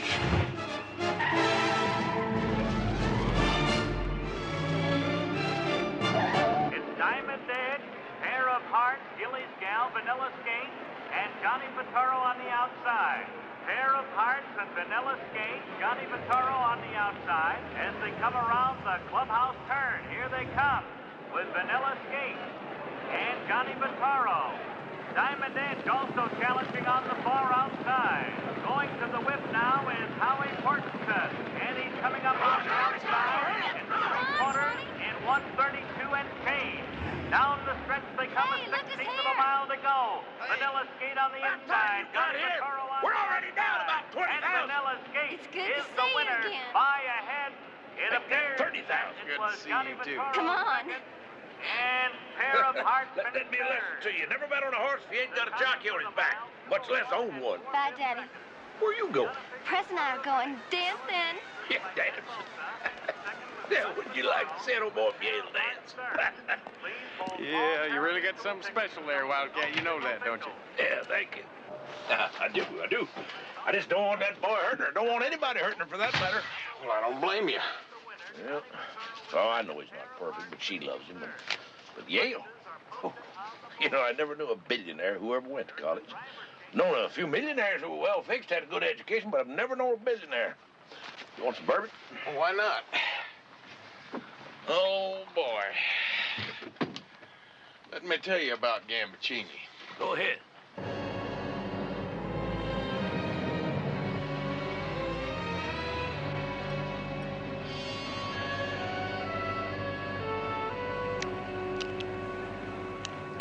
So you have to find out who switched the private bottle of champagne for the one with the nitro in it, huh?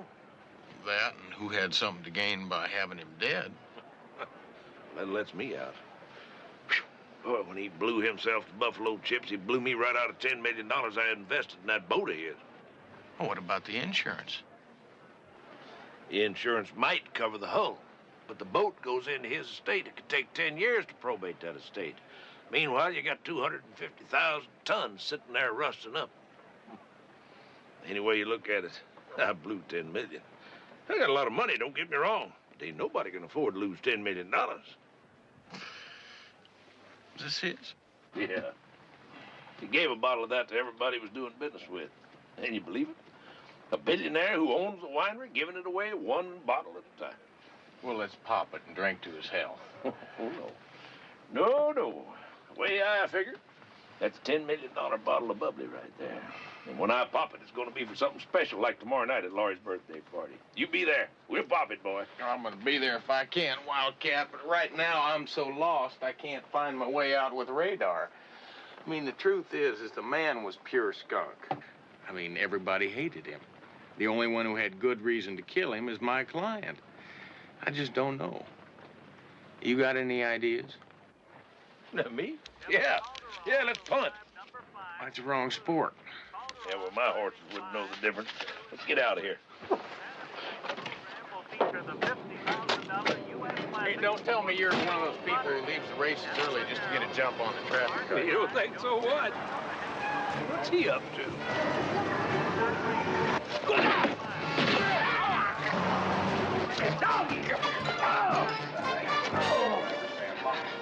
Are you all right?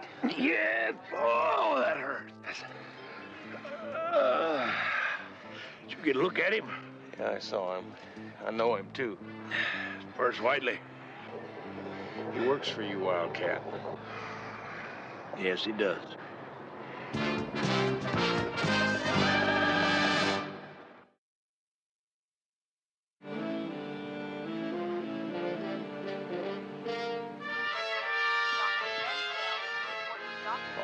All right, that's enough. Any more bandages and I'll look like a darn mummy. Well, what? You got shot in the shoulder? He'll live. Yeah, back home we'd call it a flesh wound. Okay, you can take care of the bill when you leave. Daddy? Daddy, are you okay? Oh, my goodness. Oh. I'm all right, honey. I do more damage than this shaving of a morning. Need a statement, Wildcat. Well, I got shot. I was looking for something a little more definite than that. Do you know any reason why Perce Whiteley would try and kill Houston? Perce did this? I'm afraid he did, honey. Why? I have no idea. He's never said a bad word against Houston in his life. I'll swear to it. I mean, ever. I didn't even know he was in town. I can't believe that Perce Whiteley would do something like this. I mean, I've known him my entire life.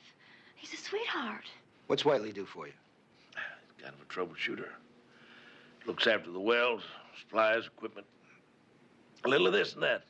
Is he in debt? Does he need money? No. In fact, the answer to everything is no. Daddy, listen. I think that we better cancel my birthday party tomorrow. Oh, no, honey. That's got nothing to do with this. In fact, we all need a little relaxation, let down a little bit. And you're invited. No need for you to bring any presents or anything like that. Just maybe an automobile, fur or two. Yeah. Hang back. Why? You need to talk. I'll see you tomorrow night. You rest up, you hear? Yeah, I got the perfect cure. You know what I mean? What do you say we eat and talk? Come on. How about Mexican? How about Chinese? Italian is usually the compromise when Vince and Houston argue about food. And according to Houston, the best Italian food in town is served at Mama Novelli's. She's exactly who she sounds like she is. Lieutenant Vince Novelli's mama. And she makes the biggest, the bestest tromp on your tongue, tear out your tummy pizza in L.A. I hate to say this, Ace, but it did ever occur to you that maybe Wildcat put this guy Whiteley up to trying to kill you? You're crazy. Wildcat's been more of a father to me than my old man. Besides, why hire a killer that works for you? What's the matter with the cannelloni? Oh, cannolis are just fine. Que cannoli? Cannoli is a cake. Why don't you eat it? We just haven't gotten there yet. Hey, come on, get there, figliolo. Mama, we're talking. Senti, if God wanted you to talk while you ate, he'd have put your tongue in your ear. We better eat. I'm eating, but I still think Wildcat could be in on this thing. Vince, he just took a bullet that was meant for me. Well, maybe he and Whiteley planned it that way. He only took a nick in the shoulder. Vince, sometimes I wonder about you. Now, unless we're talking about Annie Oakley here, it'd have to be the greatest piece of shooting ever done. 2 inches down, and Wildcat gets it right in the heart. Maybe you're right. Maybe? Hey, put some Parmesan. It'll taste better. Oh, really? No, thank Mama! You got a girlfriend? you. Mama, we're talking business. Hey, so am I. He's got nobody to feed him. He's gonna get the skinny just like you. Guarda che roba. Look, Vince, the whole point is if Wildcat wanted me dead, he sure wouldn't push me aside and take a bullet that was meant for me. Now, Whiteley's working independently, or he's working for someone other than Wildcat. Now, maybe somebody hired him to make it look like Wildcat was behind it, but the question is why? Well, we got an all points out on Whiteley. With luck, we'll have him soon. Well, you better shoot for more than luck, pal, because I'm getting awful tired of serving up second helpings myself to this fella. So, what do you want for dessert? I'm fine. Dessert is sugar. It gives energy. I got plenty of energy. Oh, you have so much energy, eh? Why you have only 4 kids? Because I only want 4 kids. Hey, I speak to your wife. We want the 5. Okay. Here's the way I see it. We got Gambaccini dead over here, Perce Whiteley trying to kill you over there. Guess who's in the middle? Him? So, if Whiteley's trying to kill you, maybe he killed Gambaccini. Maybe. Well, since it's less than 24 hours before all our suspects do an adios and go south, I suggest we make definites out of maybes before tomorrow night. Fine, let's wrap it up by tomorrow night. Hey, why didn't you think of that? Look, really, I'm just fine. Sure, another one that's fine. The two of you together, you couldn't beat up a waiter. Siete due grissini.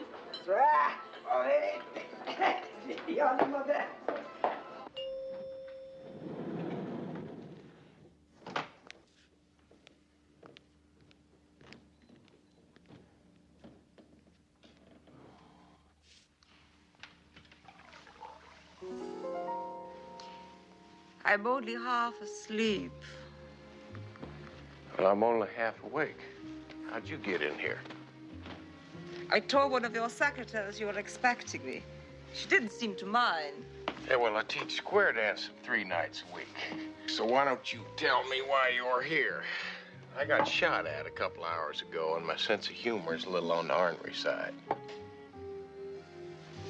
I'm here because I feel really disgusted with myself for what happened at Kudawos. And I would just like to make things right.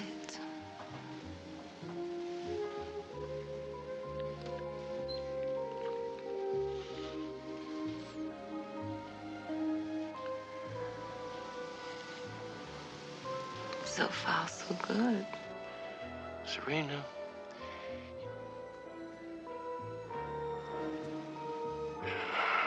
Never mind.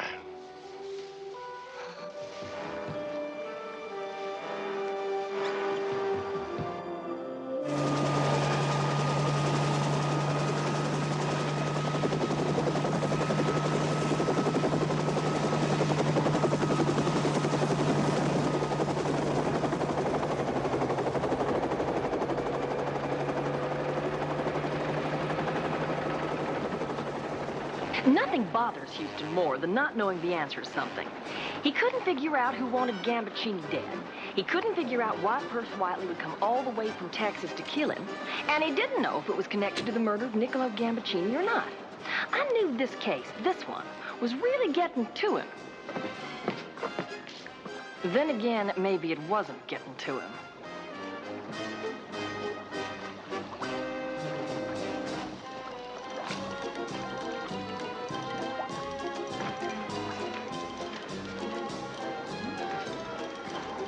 Ciao.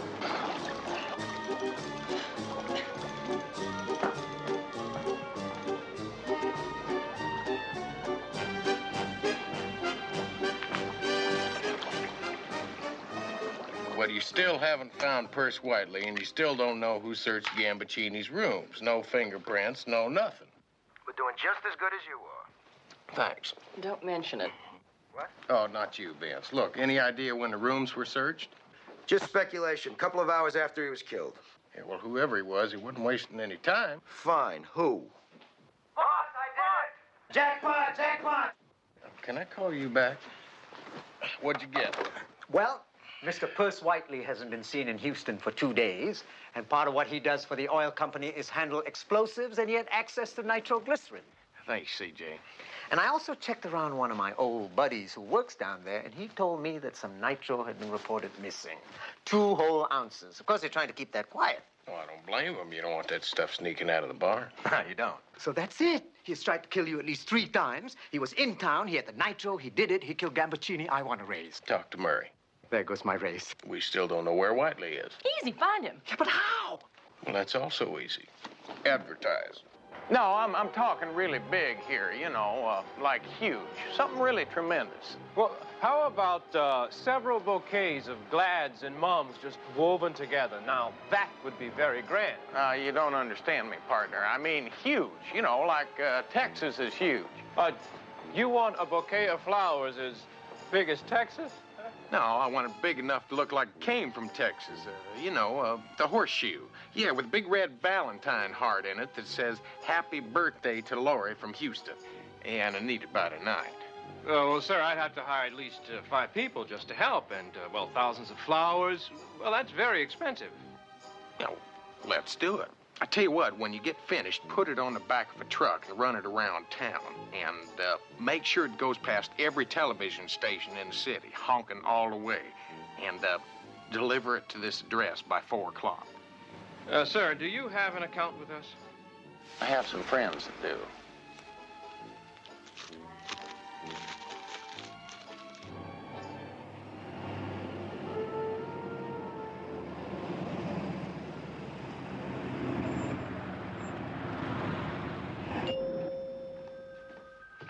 Hold it.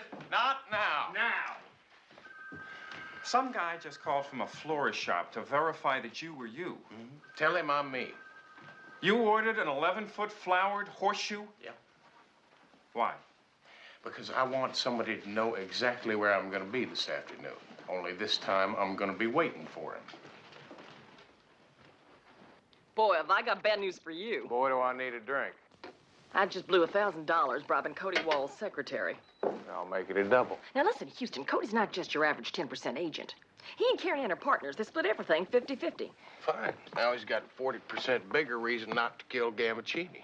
In other words, I just spent $1,000 to prove he had no motive. Not in other words, in the same words. Nobody had a motive. Yeah, including Perce Whiteley, but somebody hired him. The question is why. Well, we know it isn't Karen Ann Cody or Wildcat. Yeah, so the only one who's got a motive is my client, Serena. But I just don't think she did it. Did you get a hold of that news tape? Just came in. Why don't you put it up? Goodbye, Daddy. I'll see you in hell. Dear. That kid's got to be innocent. Would you pick a fight on television with someone you were just about to murder? Well, I would if I needed a good reason to get far away from a full bottle of nitro. Now, there's that champagne again. It seems like every time I turn around, somebody's got a bottle of it. Volevo usare l'annata della sua nascita. What was that? I can't make it out. Would you play that back? Louder. Volevo usare l'annata della sua nascita. You knew that, didn't you? Who knew what? Yeah, baby, translate that.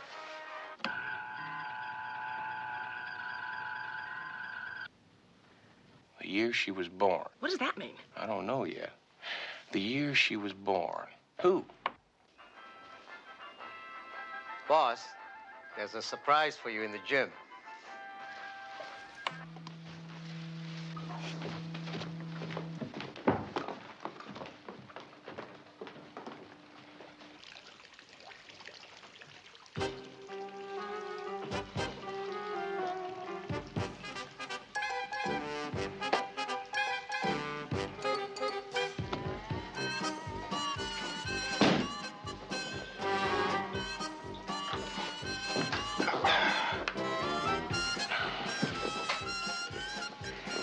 $10 is $10. Thanks a lot. Houston! Houston! Houston, are you all right? Houston, are you all right? What are you doing down there on the floor? Resting. My you listen to this. Cody has just filed a legal action to prove that Karen Ann and Gambaccini cohabitated for years. He'll win, too. And evidence will be spread across every newspaper on Earth. But what the newspapers will not spread is that if our two lovebirds live together, then little old Karen Ann is entitled to half of Gambaccini's estate. $1 billion. And she sure didn't have to worry about that tape destroying her career, now did she? No, and it's certainly a good motive for murder, Houston, not to mention her 50-50 partner who gets half of the $1 billion. Thanks a lot. For what? Because now everybody we thought wanted him alive has good reason for wanting him dead. Maybe they all killed him. Where are you going, Houston? Where are you going? I'm going to Cody Wall, see if I can find those videotapes. I want to know who's on them. I also want to know if he happened to hire a man named Perce Whiteley. Charlie, follow me. Hold it. In a minute. CJ, have you had lunch yet? No, but I'd love to. Good. Murray, take CJ to lunch and put it on my tab.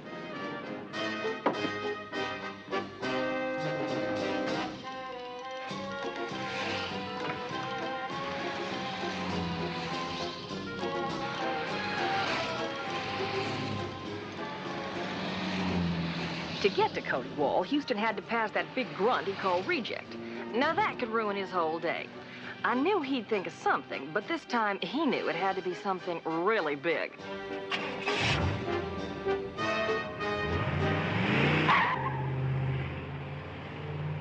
No, I don't want it covered up. I want it spread across every single newspaper in the country. Now you listen to me. I'm giving you the inside track on the story of the century. Yeah, that's right. Karen Douglas and Niccolo Gambaccini. That takes care of that. Maybe. What do you mean, maybe? Everything except. Except what?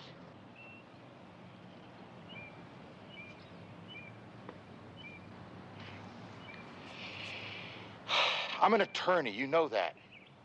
You're trespassing and threatening my life again. I have a witness right over here. I'll give you 500 to 1 that the lady never testifies against me. Oh, yeah? Well, you don't know Taffy. No, Cody. You don't know Taffy. I think I'll go buy a pair of shoes. Thanks for calling me a lady. Hey, you! I own you!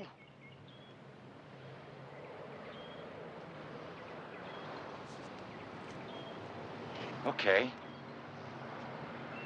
Beat me up. Go on. Punch me around. Well, if I didn't think you'd enjoy it so much, I might be tempted. Now, why don't you tell me again how you didn't have reason to kill Gambaccini? I didn't kill Gambaccini. Fine, you hired Perce Whiteley to kill him. Who's Perce Whiteley? Still don't know who Perce Whiteley is? Why don't you break everything in the whole house, huh? How about that one? That one's real expensive. I know, that's why I saved that one for last. Now, what about Karen Ann? Maybe she hired Whiteley. Go ask her. I will. Now, you tell me about the other tapes. What other tapes? You remember this one? It's real expensive. Now, you better start talking to me or I'm going to break it over your head, which is not real expensive. Okay. He had other tapes of a young girl he took to Paris. He got a stone on angel dust and he made her... You know what I mean. Yeah, I know what you mean. Gambaccini said he was going to show the tapes to her family. He said he was going to ruin her twice, once in Paris and once here. And that's all I know. Who was the girl? I don't know. I really don't know. Well, then you tell me something else. You tell me why a man with more than $1 billion went around destroying people's lives. What the hell was in it for him? It made him laugh, that's all. It was the only thing left that made him laugh. Really make my skin crawl, you know that? So I'm not the nicest person in the world. So what?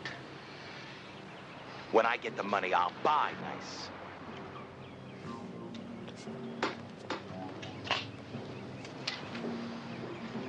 He didn't have that much.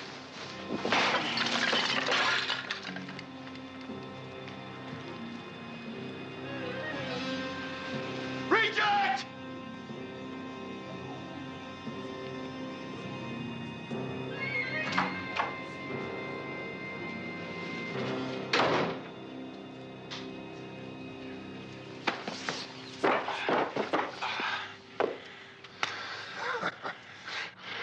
That's gonna stop me.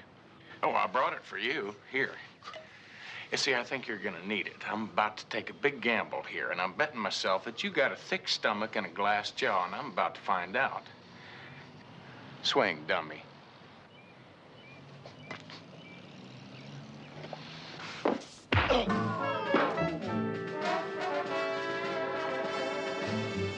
I think I just lost the bet.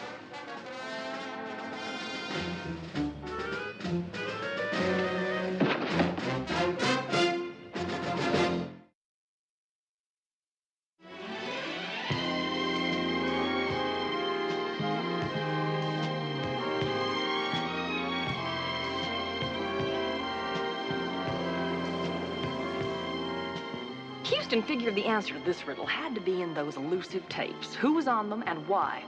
And he figured they had to be in Gambaccini's suite. Someone had ransacked it once trying to find them, so he figured maybe he'd take a shot at it.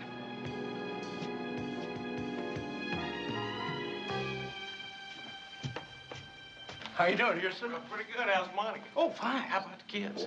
Wonderful. Good. I need a favor. Uh-oh.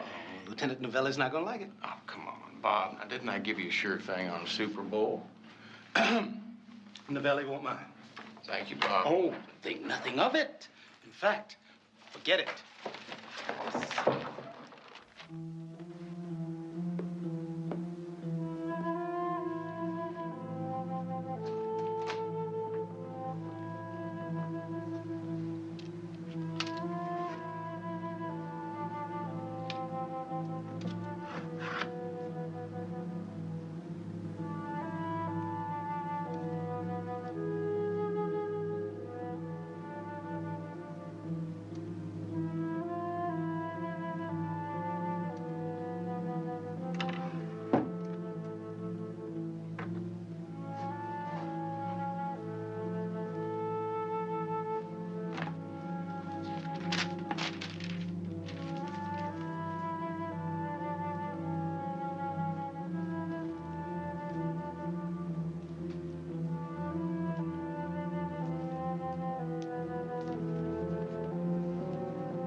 Okay, here's everything you ever wanted to know about Perce Whiteley. Now, what do you want to know? Everything. Everything. Let's see. You sure you want everything? Come on, Vance, read it. Percival Albert Whiteley, age 43, no prior arrests, high school graduate, married at 18. Here's a picture. Plays semi-pro ball, good work record. Wife dies in 56, had a mental breakdown, recovers, joins the Army, good service record, honorable D, goes back to work for Wildcat. How did his wife die? Childbirth. He's out of the Army again, right? He goes back to work, good work record again, rises to foreman. Stop. I'm stopped. Come on, what are you thinking of? Speak. You want a real shot in the dark here? I'll bet you his wife died on February 14th, 1956. She died, that's right. How did you know? What do you know that I don't know? Hey! Oof.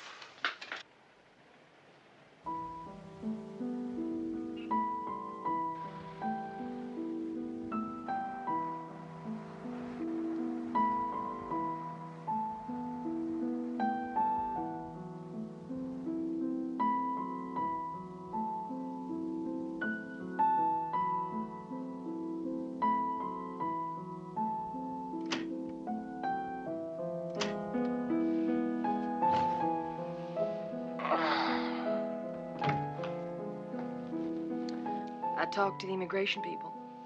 You were right. Yeah, I know.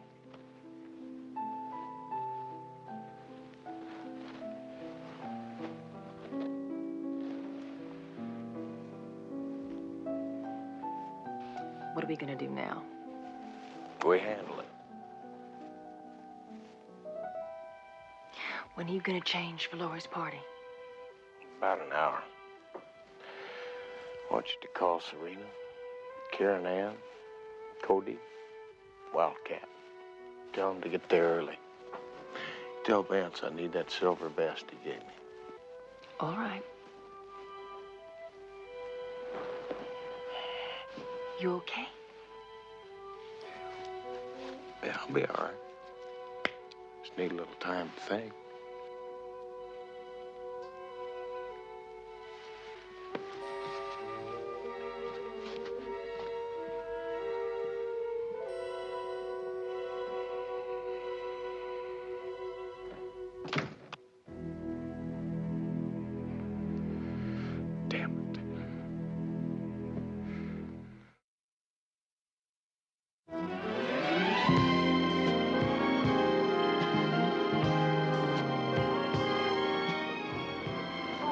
Daddy, it's beautiful.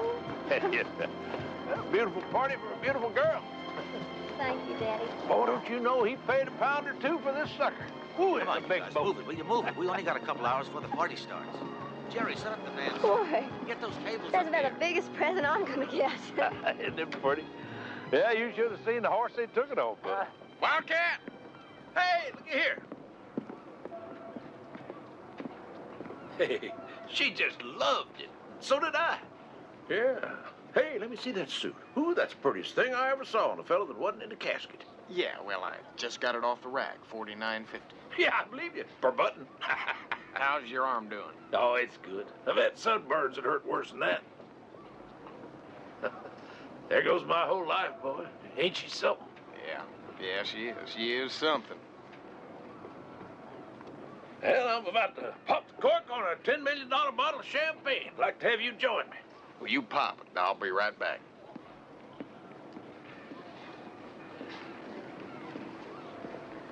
Excuse me, can I talk to you for a minute? I want the tapes.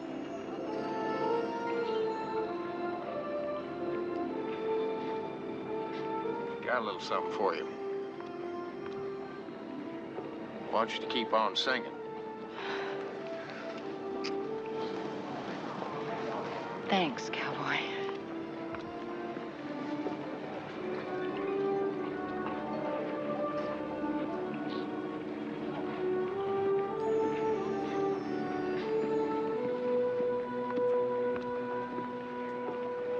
Ciao, caro. Come stai? I want to talk to you for a minute. Got your father's tape, Karen Ann. It's for sale. What do you mean? I mean, it's for sale. You want to buy it? Why should I want it? Well, I don't know, but I'm about to find out the truth about you. How much would you pay for it?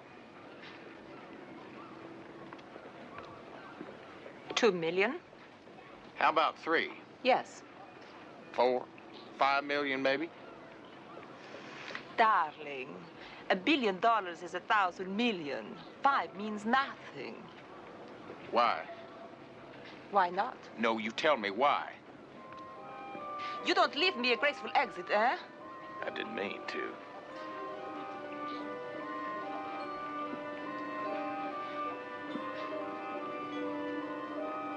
I hate her. I want to control her. I want to have her in my hands. I am my father's daughter. Goodbye, Serena. As far as you're concerned, my number's changed. Do you have the tape, Houston? Houston! Houston! Is it for sale? Don't ask me. Ask her.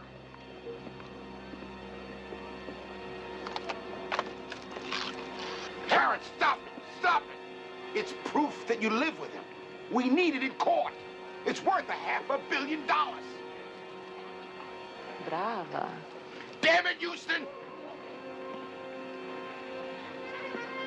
Nice little boat your friend's got here. Yeah, boy, did you know he got a pretty penny tied up in this sucker? Well, it's Laurie's birthday.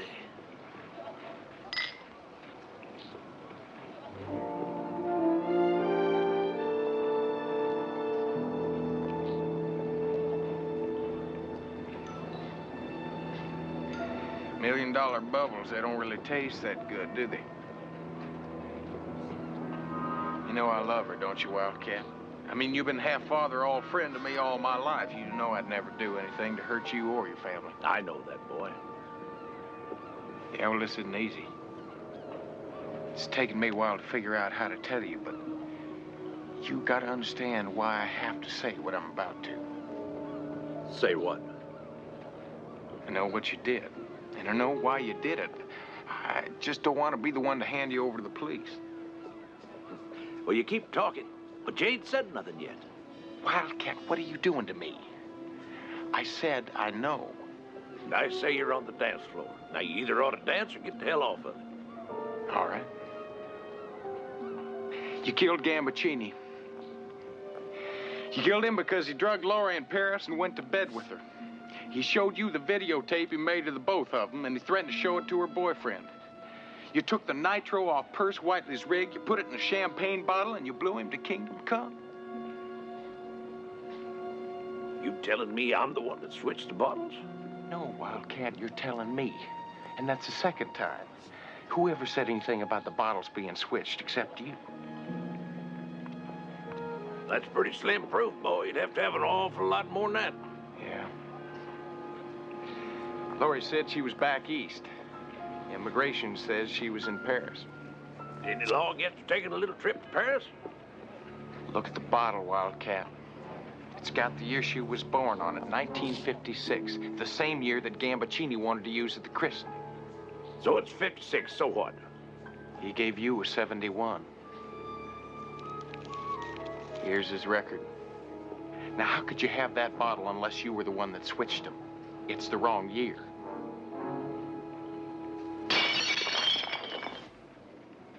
Now what have you got? Now, what jury do you think is going to believe that I killed Gambaccini? Then took a shot that was meant for you, meant for the man that was trying to find the killer. What jury do you think would believe that? You took the shot to save me. You didn't know it was Perce Whiteley because you didn't hire him. He was working all by himself. You asked me if I saw who it was because you were checking me out. Because in that split second, when you saw Perce Whiteley, you knew what he was doing. He was going to kill Lee. Now, you knew that he figured out the nitro was missing, and he knew that you hated Gambaccini. He knew that you were at the christening. Wildcat, you. Laura's not your natural daughter. She's Whiteley's.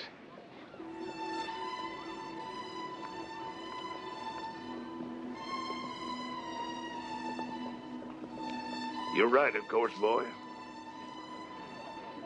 Old Perce's wife died of childbirth. He went off the deep end, had a complete breakdown. There wasn't anybody around that could look after the little baby except his best friend, me. I was only going to look after it till he got out of the sanitarium, but it took a whole lot longer than either one of us had ever figured. The time he finally came home, I was the only father she knew. Neither one of us had the heart to hurt her. So we just both raised her and loved her all her life.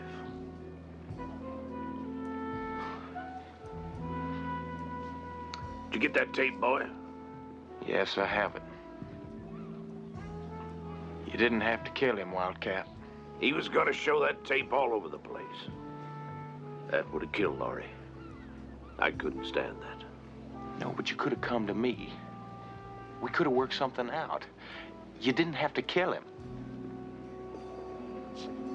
He's here, isn't he? He is. You could let him kill me. Maybe I wish I could.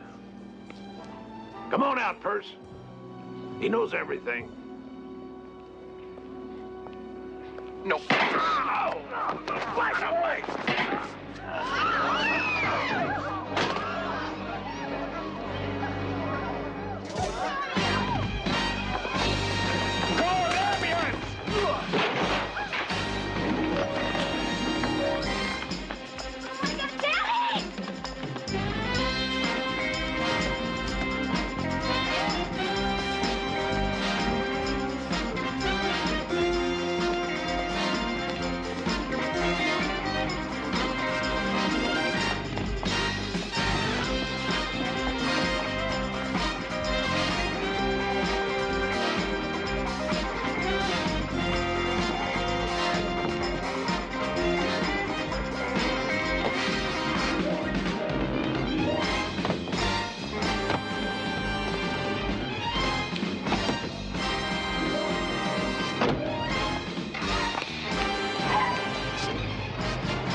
Y'all probably realize that when Houston sets his mind to something, he almost always gets it done.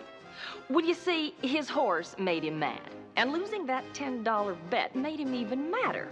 So there were two things he absolutely had to do: bust Gutbuster and get his $10 back. Like he said, it's the principle of the thing, CJ. Only in this case, he figured his principal could earn him a little interest. Oh, there is one other thing you probably now realize about Houston.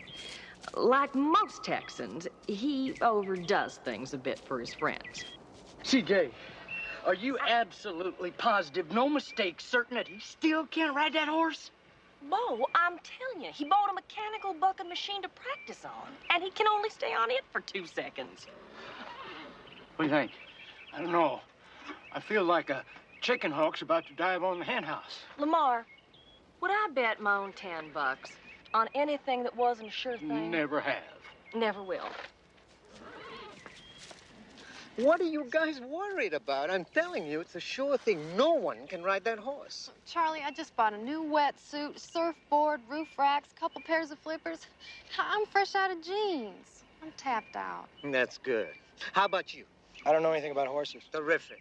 I don't want to blow $10 betting Houston he can't bust a Bronco. Listen, this is not just any Bronco. It's this Bronco. I don't know. What do you think, Vince? I don't know anything about horses. Guys, I'm Indian. Trust me. Do I know about horses or do I know about horses? You really think he can't ride that horse? It's like betting on Sitting Bull at Little Bighorn. I don't know about Sitting Bull either.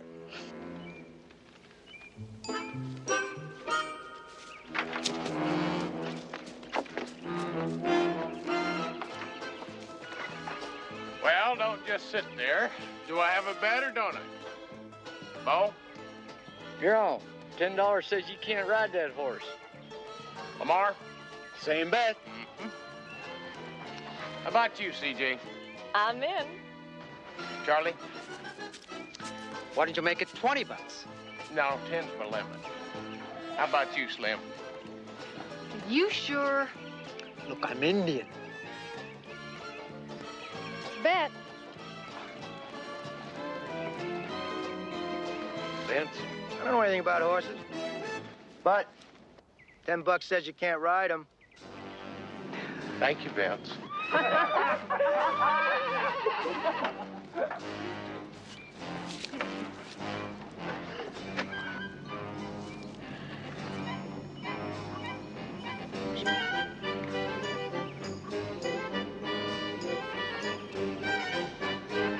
Let him out.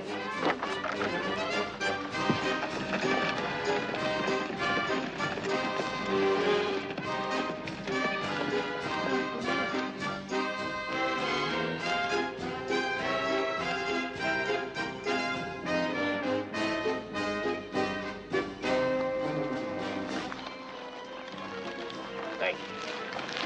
Thank you. Oh, thank you. Yes. Thank you. Thank you, Vince.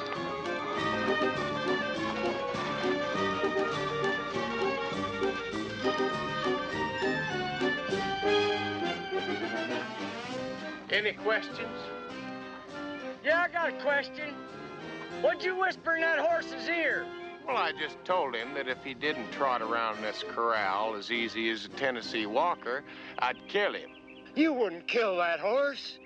Well, of course not. He doesn't know that.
cock your pistols.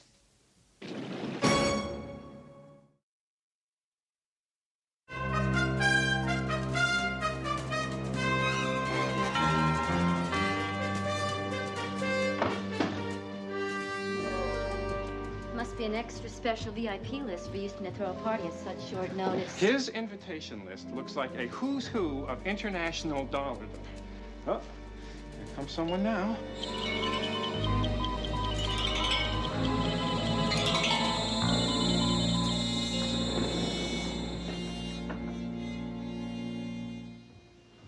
Ah, how very nice to see you. Welcome, welcome. I'm Murray Chase, Mr. Houston's vice president in charge of various things. And you're... Please, don't tell me. Mr. Houston sent me a telegram with all of your names on it. Oh, what did I do with that telegram? General, I think? Malcolm Abercrombie, and this is my wife, Celeste. Lady Celeste. I'm Murray Chase. Yes, so you said. Derwin Dunlop. Yes, indeed. The Derwin Dunlop. The genius who invented the Exodus home computer. I'm very anxious to meet with the great Mr. Houston and to do business with him. Oh, yes, indeed. It isn't often one gets a personal invitation in the form of a telegram to get in on the ground floor of a multi-million-dollar Houston Industries ploy. Well, right this way, please. Thank you. Oh, just make yourselves comfortable and I will join you in just a moment. Girls, thank you very much. I really appreciate you doing this. A Sunday afternoon, you're lucky to find us in. Well, it's like I said, I didn't even know about it myself until this morning. But, you know, I can't figure out still why Houston didn't phone me. I mean, why did he send me a telegram instead? CJ, you know, I still can't figure out why Murray sent me a telegram. I mean, instead of calling me on the phone, you know how he loves to talk on the phone. Well, Houston, you know how Murray is. He probably got overly excited when he got a call from the aide to the Vice President of the United States asking to have drinks in your office. Yeah, well, I tell you, I feel like a penguin in this get-up. I wouldn't know, Houston. I've never dated a penguin. Yeah. Well, CJ, listen, would you remind me to get away from the Vice President as soon as possible? I got something real important to do tonight. Houston, what could be more important than being the keynote speaker at a banquet honoring the Vice President of the United States? I'll tell you something. I promised little Tony Novelli I'd be at his first communion party tonight, and that's very important. See, he's my buddy.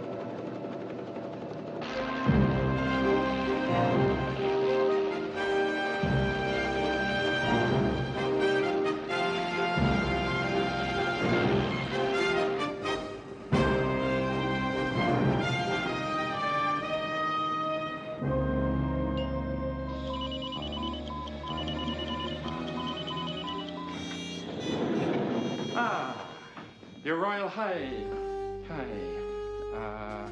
What does one call a Maharaja? I'd call him sexy.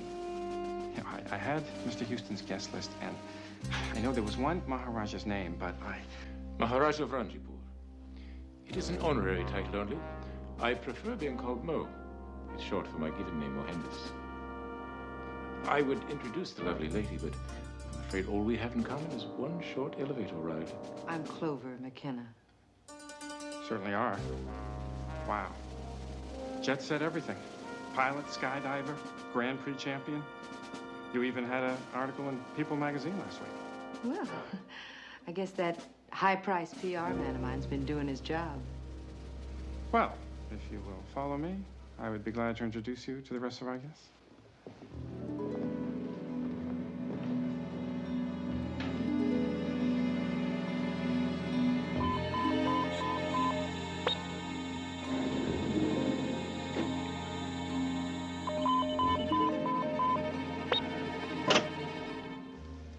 No, thank you, of course. And you all know Derwin Dunlop? And, of course, Clover McKenna. By reputation only. Is that a compliment or an insult, Lady Celeste? Make of it what you will. Had I known that you were going to be here. That will be Mr. Houston.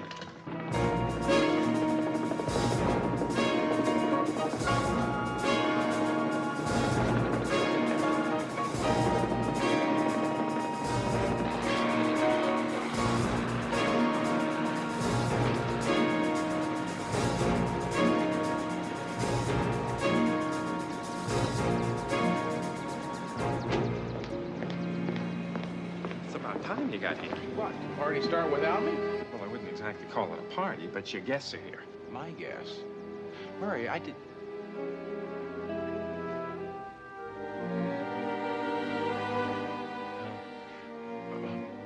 Murray, what the hell's going on here? The business meeting you told me to set up. What business meeting, Murray? The telegram you sent me told me to be here to meet the vice president. Vice president? Houston, I don't know what you're talking about. This is your party. Murray, read my lips. I did not set up any party. Then why did you send me a telegram this morning telling me to meet and greet these guests of yours? You got a telegram, too? Yeah, it's inside. I don't understand. I don't either. But I think we better go inside and take a look at that telegram.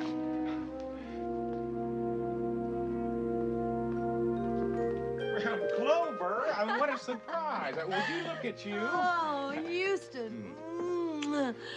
It's been a long time. Well, it has been a long time, yes. Well, I've got a problem, Clover.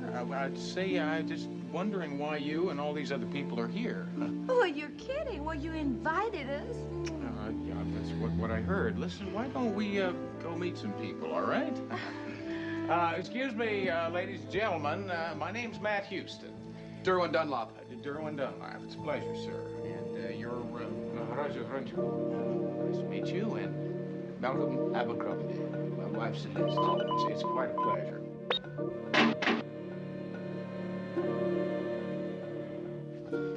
Houston, here's the telegram.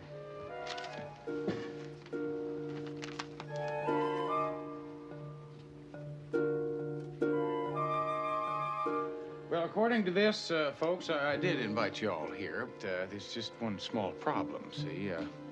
I didn't send this telegram. Well, here's the telegram you sent me.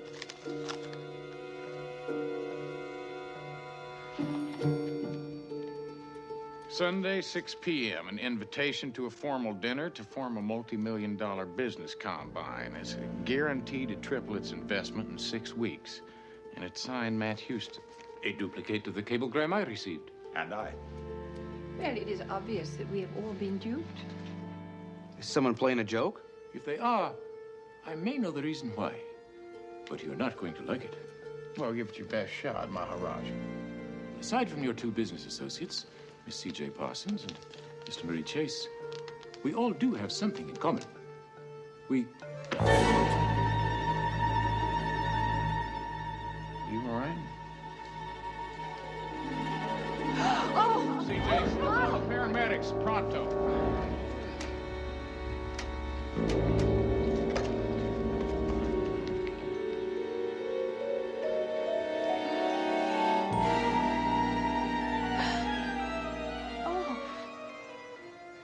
Get him over to the couch, all right? Okay. Houston, all the phones are out of order. CJ, try the chopper radio. Now, let's get in here. Let's put some pressure on this, would you? You got it.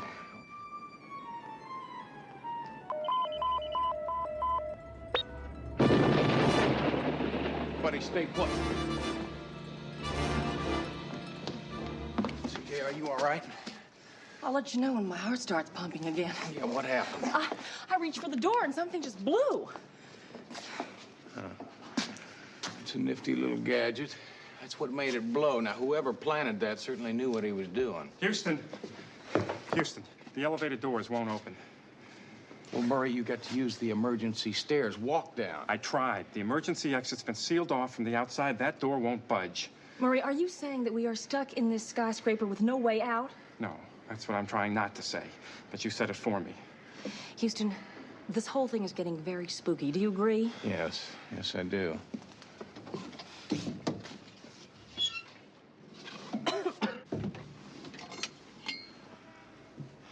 Well, you can forget about the radio. Will the chopper fly? Not even if Superman strapped it on his back. I'll tell you, we've got no phone, no radio, no helicopter. We got no elevator and no stairs. What we've got is a bomb and a poison dart. It's just not my idea of a fun party.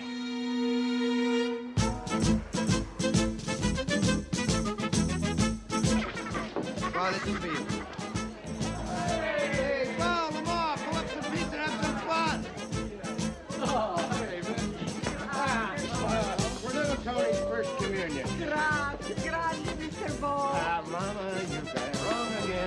I'm Lamar. And I'm Bo. Well, whatever.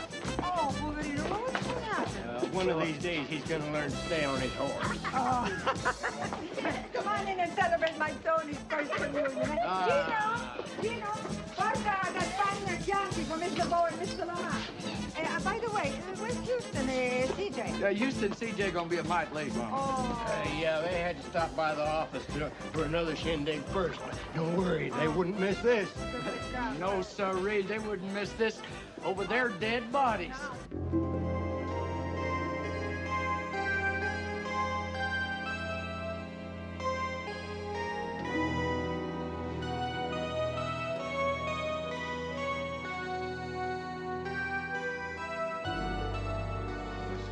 Important thing is to make sure that all those folks out there do not panic. And we got to jump on this thing, Murray. I want you to entertain them and just make sure everybody stays calm. CJ, you've got to find a way to communicate with the outside world.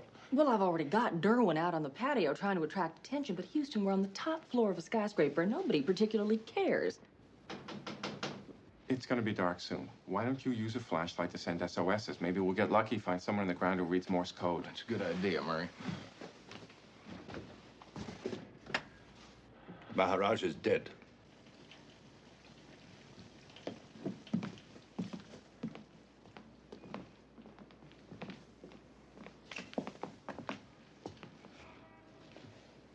It'll be all right. Don't you touch me, ever.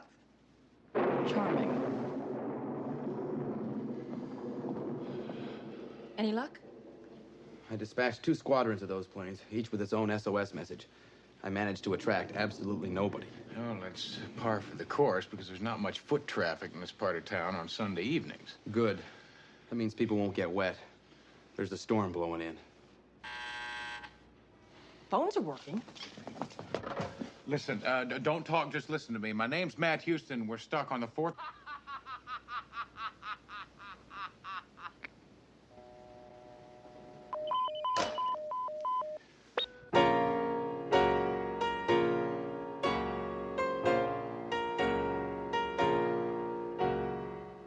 Houston.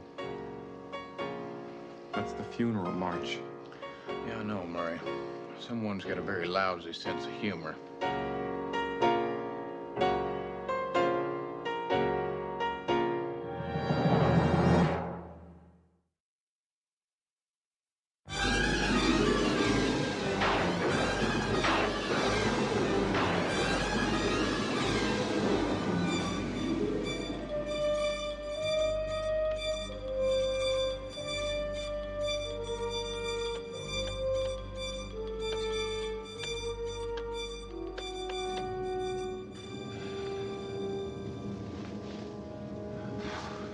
I wonder if he had a family.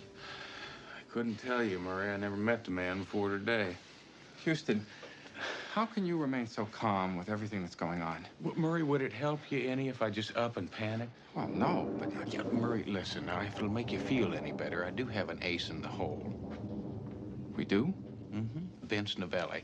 You see, CJ and I were supposed to show up at little Tony's first communion party. Now, when we don't show up there... Novelli will come after us. That's right. Now, first, I think he's going to phone. And when that doesn't work, he'll phone again and again. And he knows we've got 26 separate lines coming in here, 2 backup generators. When he can't get through, he's going to know something's wrong. Like I said, Murray, ace in the hole.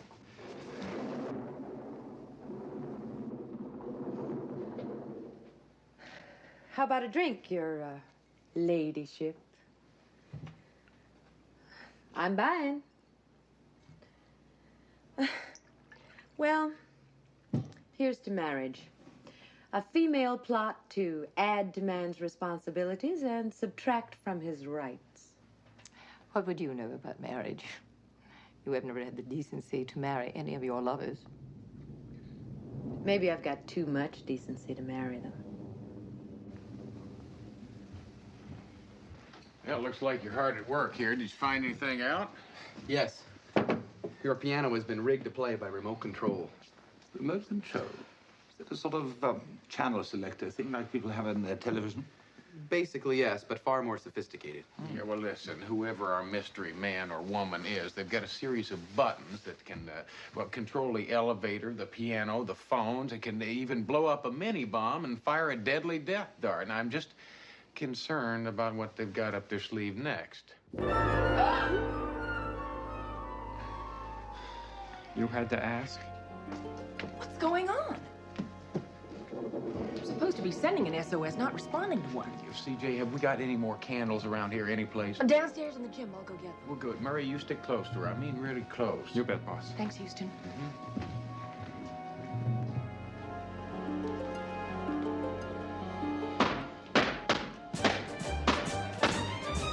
You're absolutely positive, operator? Go out? Yeah, I just want to... Thank you. Bye.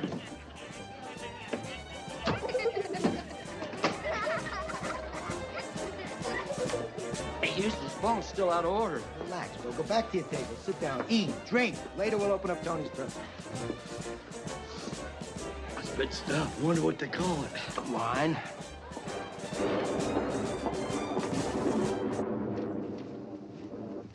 Thanks, CJ. That enough light for you, Houston?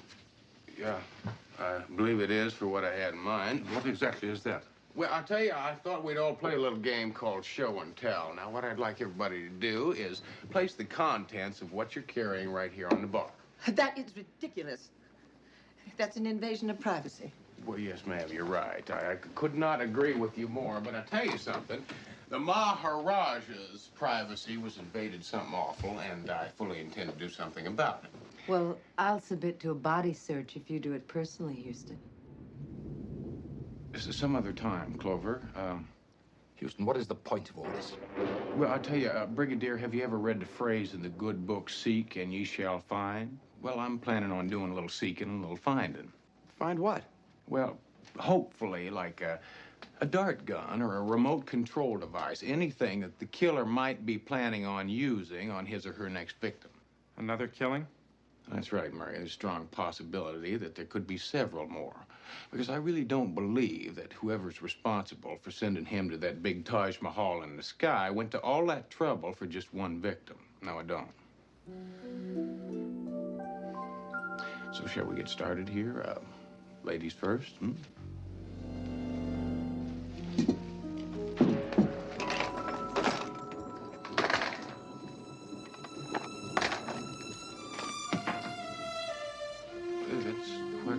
Lady Celeste. The letters are personal. You can hang on to that if you wish. Thank you.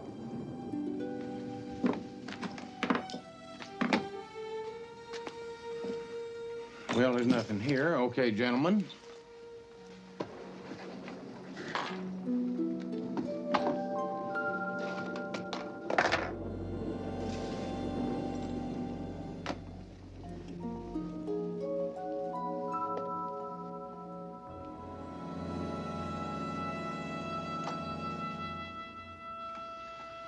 Well, there is no remote control device or no dart gun, so I think it's about time we switch games. Let's say 20 questions. And the first question, ladies and gentlemen, is which one of us killed the Maharaja? One of us. Come off it, Clover. I mean, there is a man dead here, and I do not see any other suspects floating around.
Lady Celeste's purse.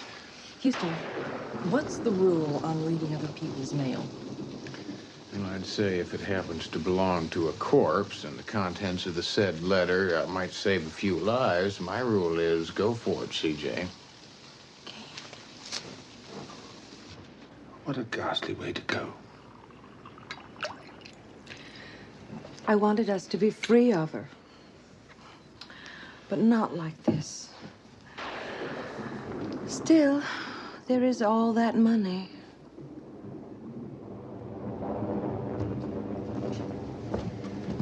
Well, what'd you find out?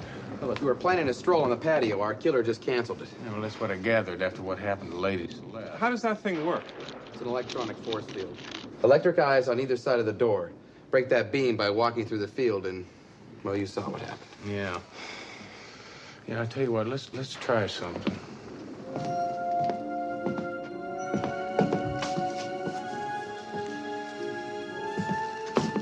Now, there's no way to deactivate this thing, huh? If there is, I haven't found it. Yeah, well, just out of curiosity. Murray, it's a wooden handle.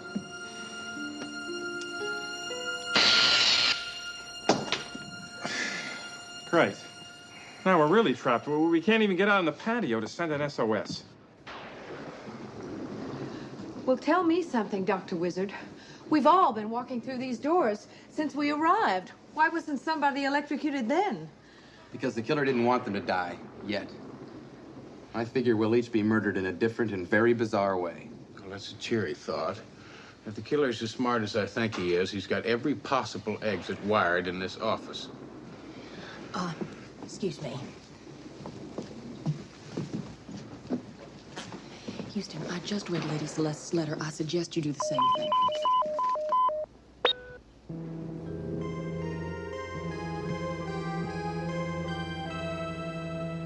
Now that killer's messing around with my baby. Revenge 2, Houston 0. So far, you've been shut out. Yeah, and I didn't even want to play.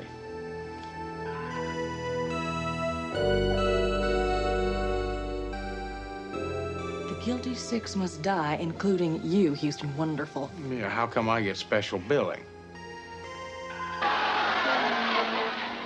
What is this? CJ, I do believe Mr. Revenge is having some fun with us. He's spoon-feeding us clues.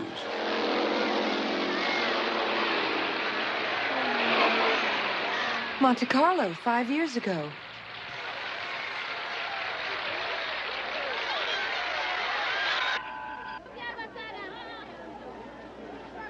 Must be Rajapur. That's the late Maharaja. He's viewing India's Republic Day parade.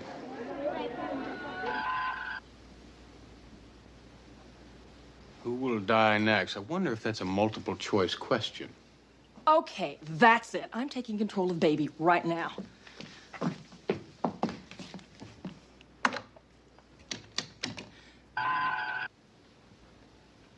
Touch one more key and you die. Oh, really? CJ. Watch this. CJ, hold it. Come here. hold your horses.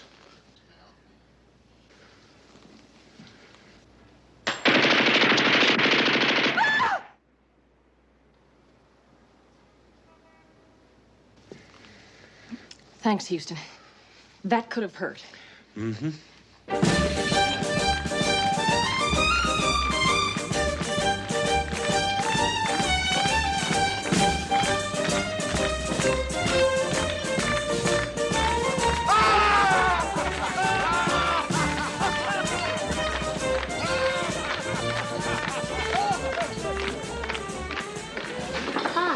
When's Uncle Houston going to get him? I don't know, son. I just called his office and the phone is still out of order. Tesoro, vieni qua, vieni. Come on and dance with Grandma. I want to see you shake, rattle, and roll. Vieni, Toto. Any word from Houston? No, I'm going to send the patrol car around and check his building out. Patrol car? You figure something's happened to him? No, all I know is he's got 26 phone lines, 2 backup generators, and I still can't get in touch with him. If he's in that building, it doesn't make any sense.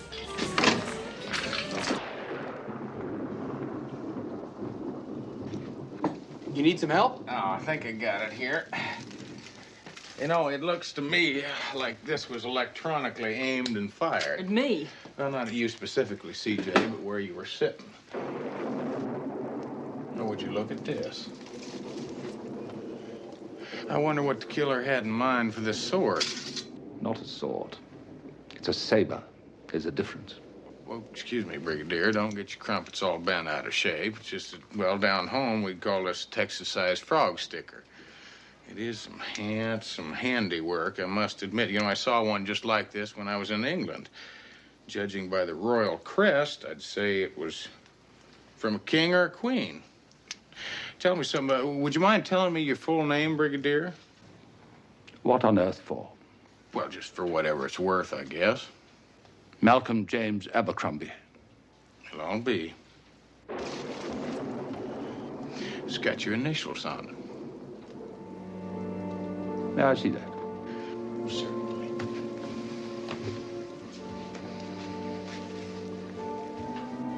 It's mine. How on earth it got here, I have no idea. Her Majesty presented it to me 5 years ago. Another coincidence, Brigadier. Now, have you ever seen that gun before? It's a sterling. And in answer to your next question, it's made in Britain. Hold it, Houston. An unused saber and a British gun does not make Malcolm guilty. It's a good point, Clover, but I tell you something, all these coincidences do have a tendency to add up. Like neglecting to mention the fact that you had previously met the Maharaja? Or like the affair you've been having with Clover, which your wife objected to rather strenuously. You're late, wife. You people seem to have formed some sort of conspiracy to find me guilty of things I'm not guilty of. Why should I kill Celeste? I could have divorced her. It would have settled everything. Now, I'll tell you something. This is a letter from Lady Celeste to her attorney. Now, it looks as though she was about to tie a can to your tail. She was going to divorce you. Leave you without a shilling. That's right. And so you figured the best thing to do was to kill her because you were the only heir. Rubbish. Absolute rubbish. Is it rubbish? Now, that fight that she got into earlier, now, you came into the room and all she wanted to do was exit, and you stopped her. She was trying to get away. The poor thing could never face a confrontation. She always fled the room when one occurred. That's right, but you stopped her. And I tell you, it looked an awful lot like you just pointed her at that patio door where she was electrocuted. I did nothing of the kind. What do you people want of me? Well, I'll tell you something. For the morale of everybody in this room, a full confession would be dandy. That you will never have. Oh, I'm warning you. Houston, I don't want to have to use this. Why don't you just put it down, Brigadier? I mean, you're not the type to be running around poking holes in people. Besides, it's very uncivilized. Not to mention messy. Why don't you just put the frog sticker down, Brigadier? And you and I'll have a little chat.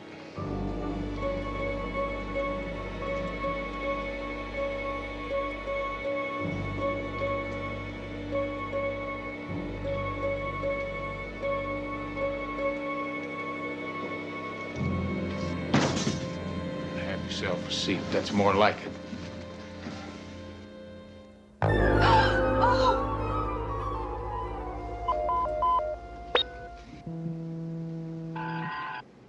still in the dark, Houston, here's a clue or two. Well, you just keep them coming, Mr. Revenge, because one of these days you're going to slip up and give me one clue too many.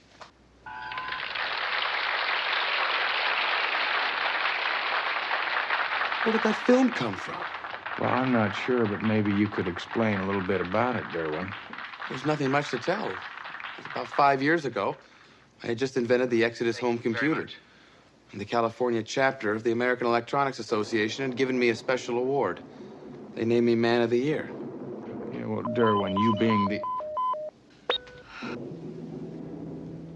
the electronical whiz kid that you are, maybe you could see if you can get control of Baby back to us, huh? Yeah, I'll give it a try. It'll take some time, though.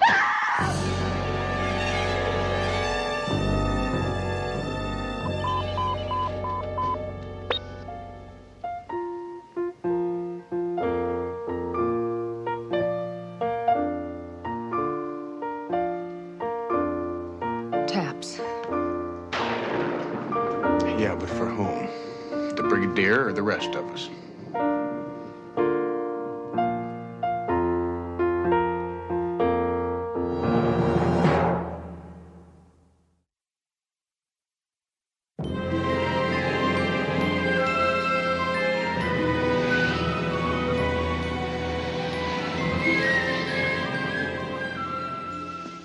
Well, it's 3 down and 3 to go, Murray. Houston, something has got to be done. Murray, I'm working on it.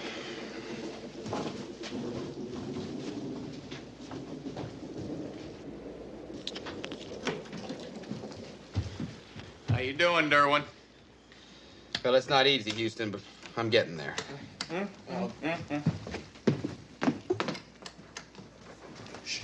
Murray, what is going on?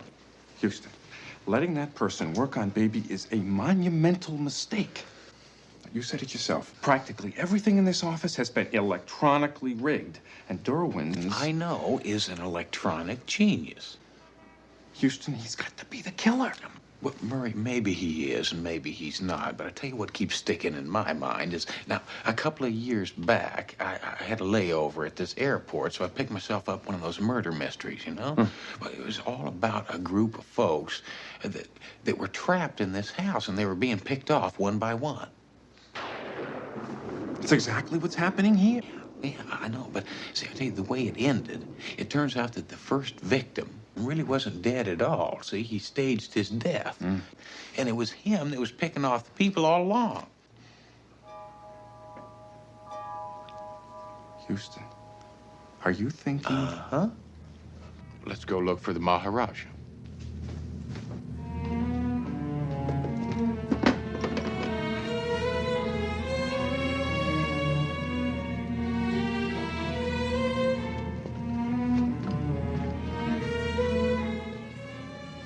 Houston, they're all gone.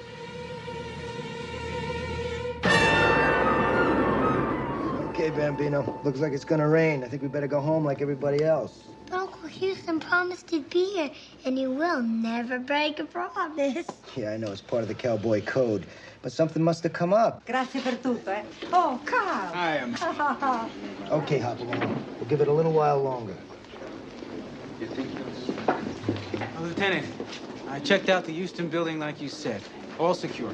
Front and back? Every. Tight as a drum. Are you sure? Well, there was something funny. Yeah, what? It's sort of hard to explain. Come on, Carl. Talk to me. Well, when I walked around into the alley behind Houston's building, there was this... Lieutenant, you're gonna think I'm bonkers. Come on, out with it now. Well, there was this old wino sitting there all by himself. Yeah. And he was wearing an old, worn-out sports coat. Gray tweed. A dead ringer for the one I owned when I graduated high school. That's it? Told you it sounded bonkers. Yeah, you did say that, Carl. Okay, look, if the gray sports coat shows up again, do me a favor. Don't call me. I'll call you. Oh, Carl, are you hungry? On a diet, Mama. I'll take a rain check.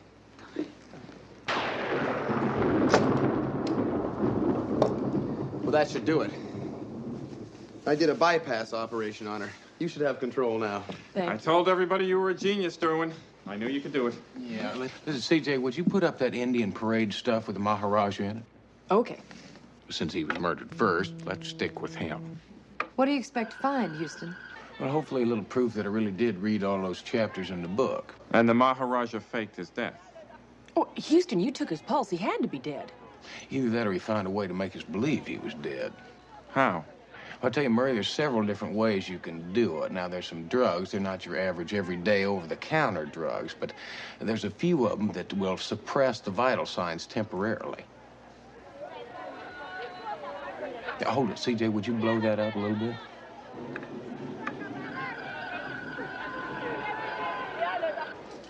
Now, before tonight, I never set eyes on that man. Now, I've done business with him in the past, but always long distance. Yeah, CJ, see if you can blow it up just a little bit more. Sure. Okay, now freeze that. Okay, folks, meet the real Maharaja of Ranjapur. So our guest was a phony Maharaja. That's what I'm betting on, CJ. Listen, would you put up the Monte Carlo shot of Clover?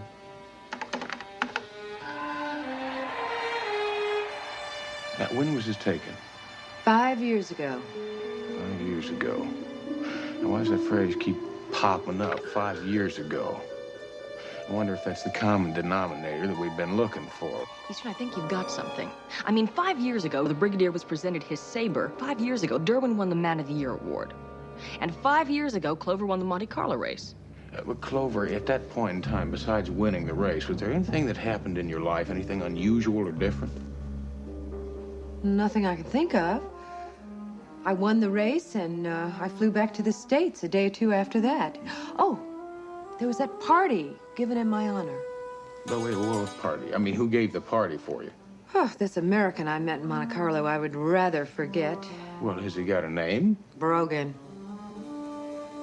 T. Dempster Brogan? That's the one. Do you know him? And then some. Now, I know a Brogan, too. Derwin, do you know a Brogan $5 million worth? Ladies and gentlemen, all the pieces are finally beginning to fit together. You know, we're all our own common denominator here. Derwin, me, Clover, and the late Abercrombies. You see, just 5 years ago, Brogan set up a so-called non-profit organization and built a dam in Ranjapur. We all collectively gave him $20 million to do it, supposedly to help the starving natives. And Brogan went south with the 20 mil. Yeah, but then he was arrested in India. On our deposition, he was tried, convicted, and sent to an Indian prison. And I tell you, judging from what happened tonight, I'd say that he escaped or he was released, one of the two. Houston, are you saying...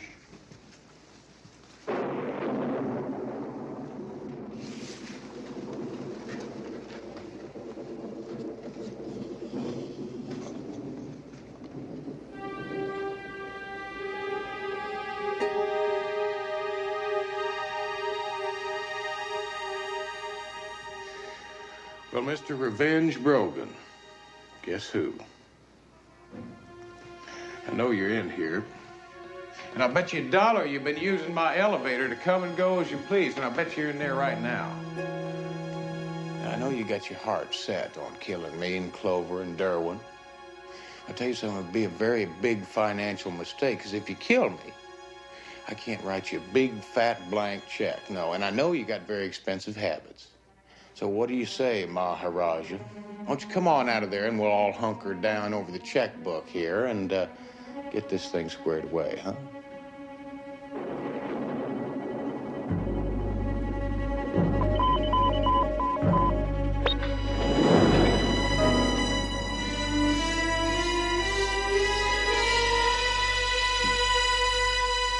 My congratulations on your makeup expertise, Maharaja Brogan. It's the actor in me, Houston. I always wanted to be one. I guess killing is a little more profitable, is that it?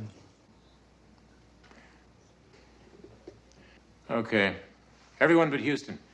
Into the elevator.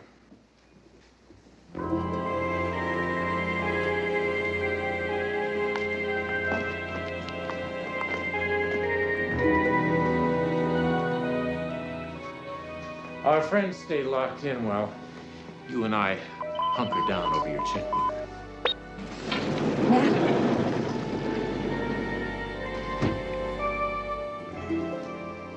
Now, how do I know that you're not just going to kill us all when I hand over the check to you? You don't.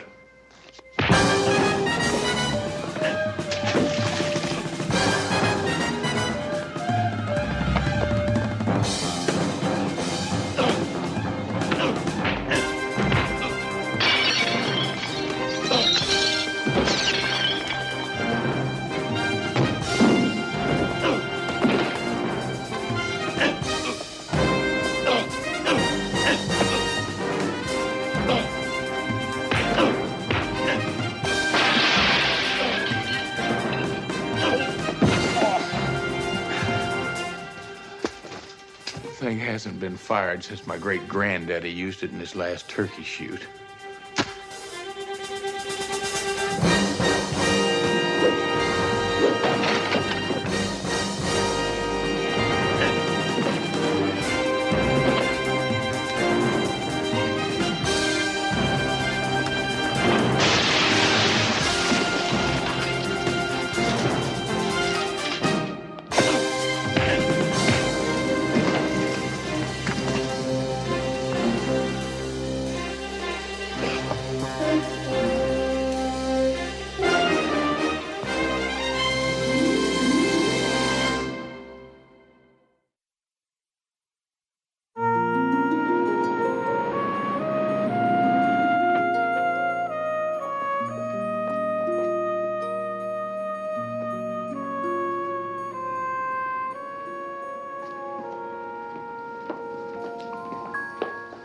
Hey, buddy.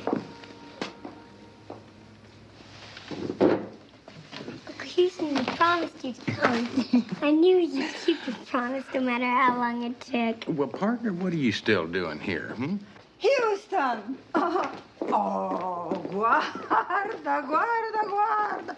The princess and the pauper. What kind of crazy party you been to? Yeah, Houston, what happened? You look like somebody used your face for a soccer ball.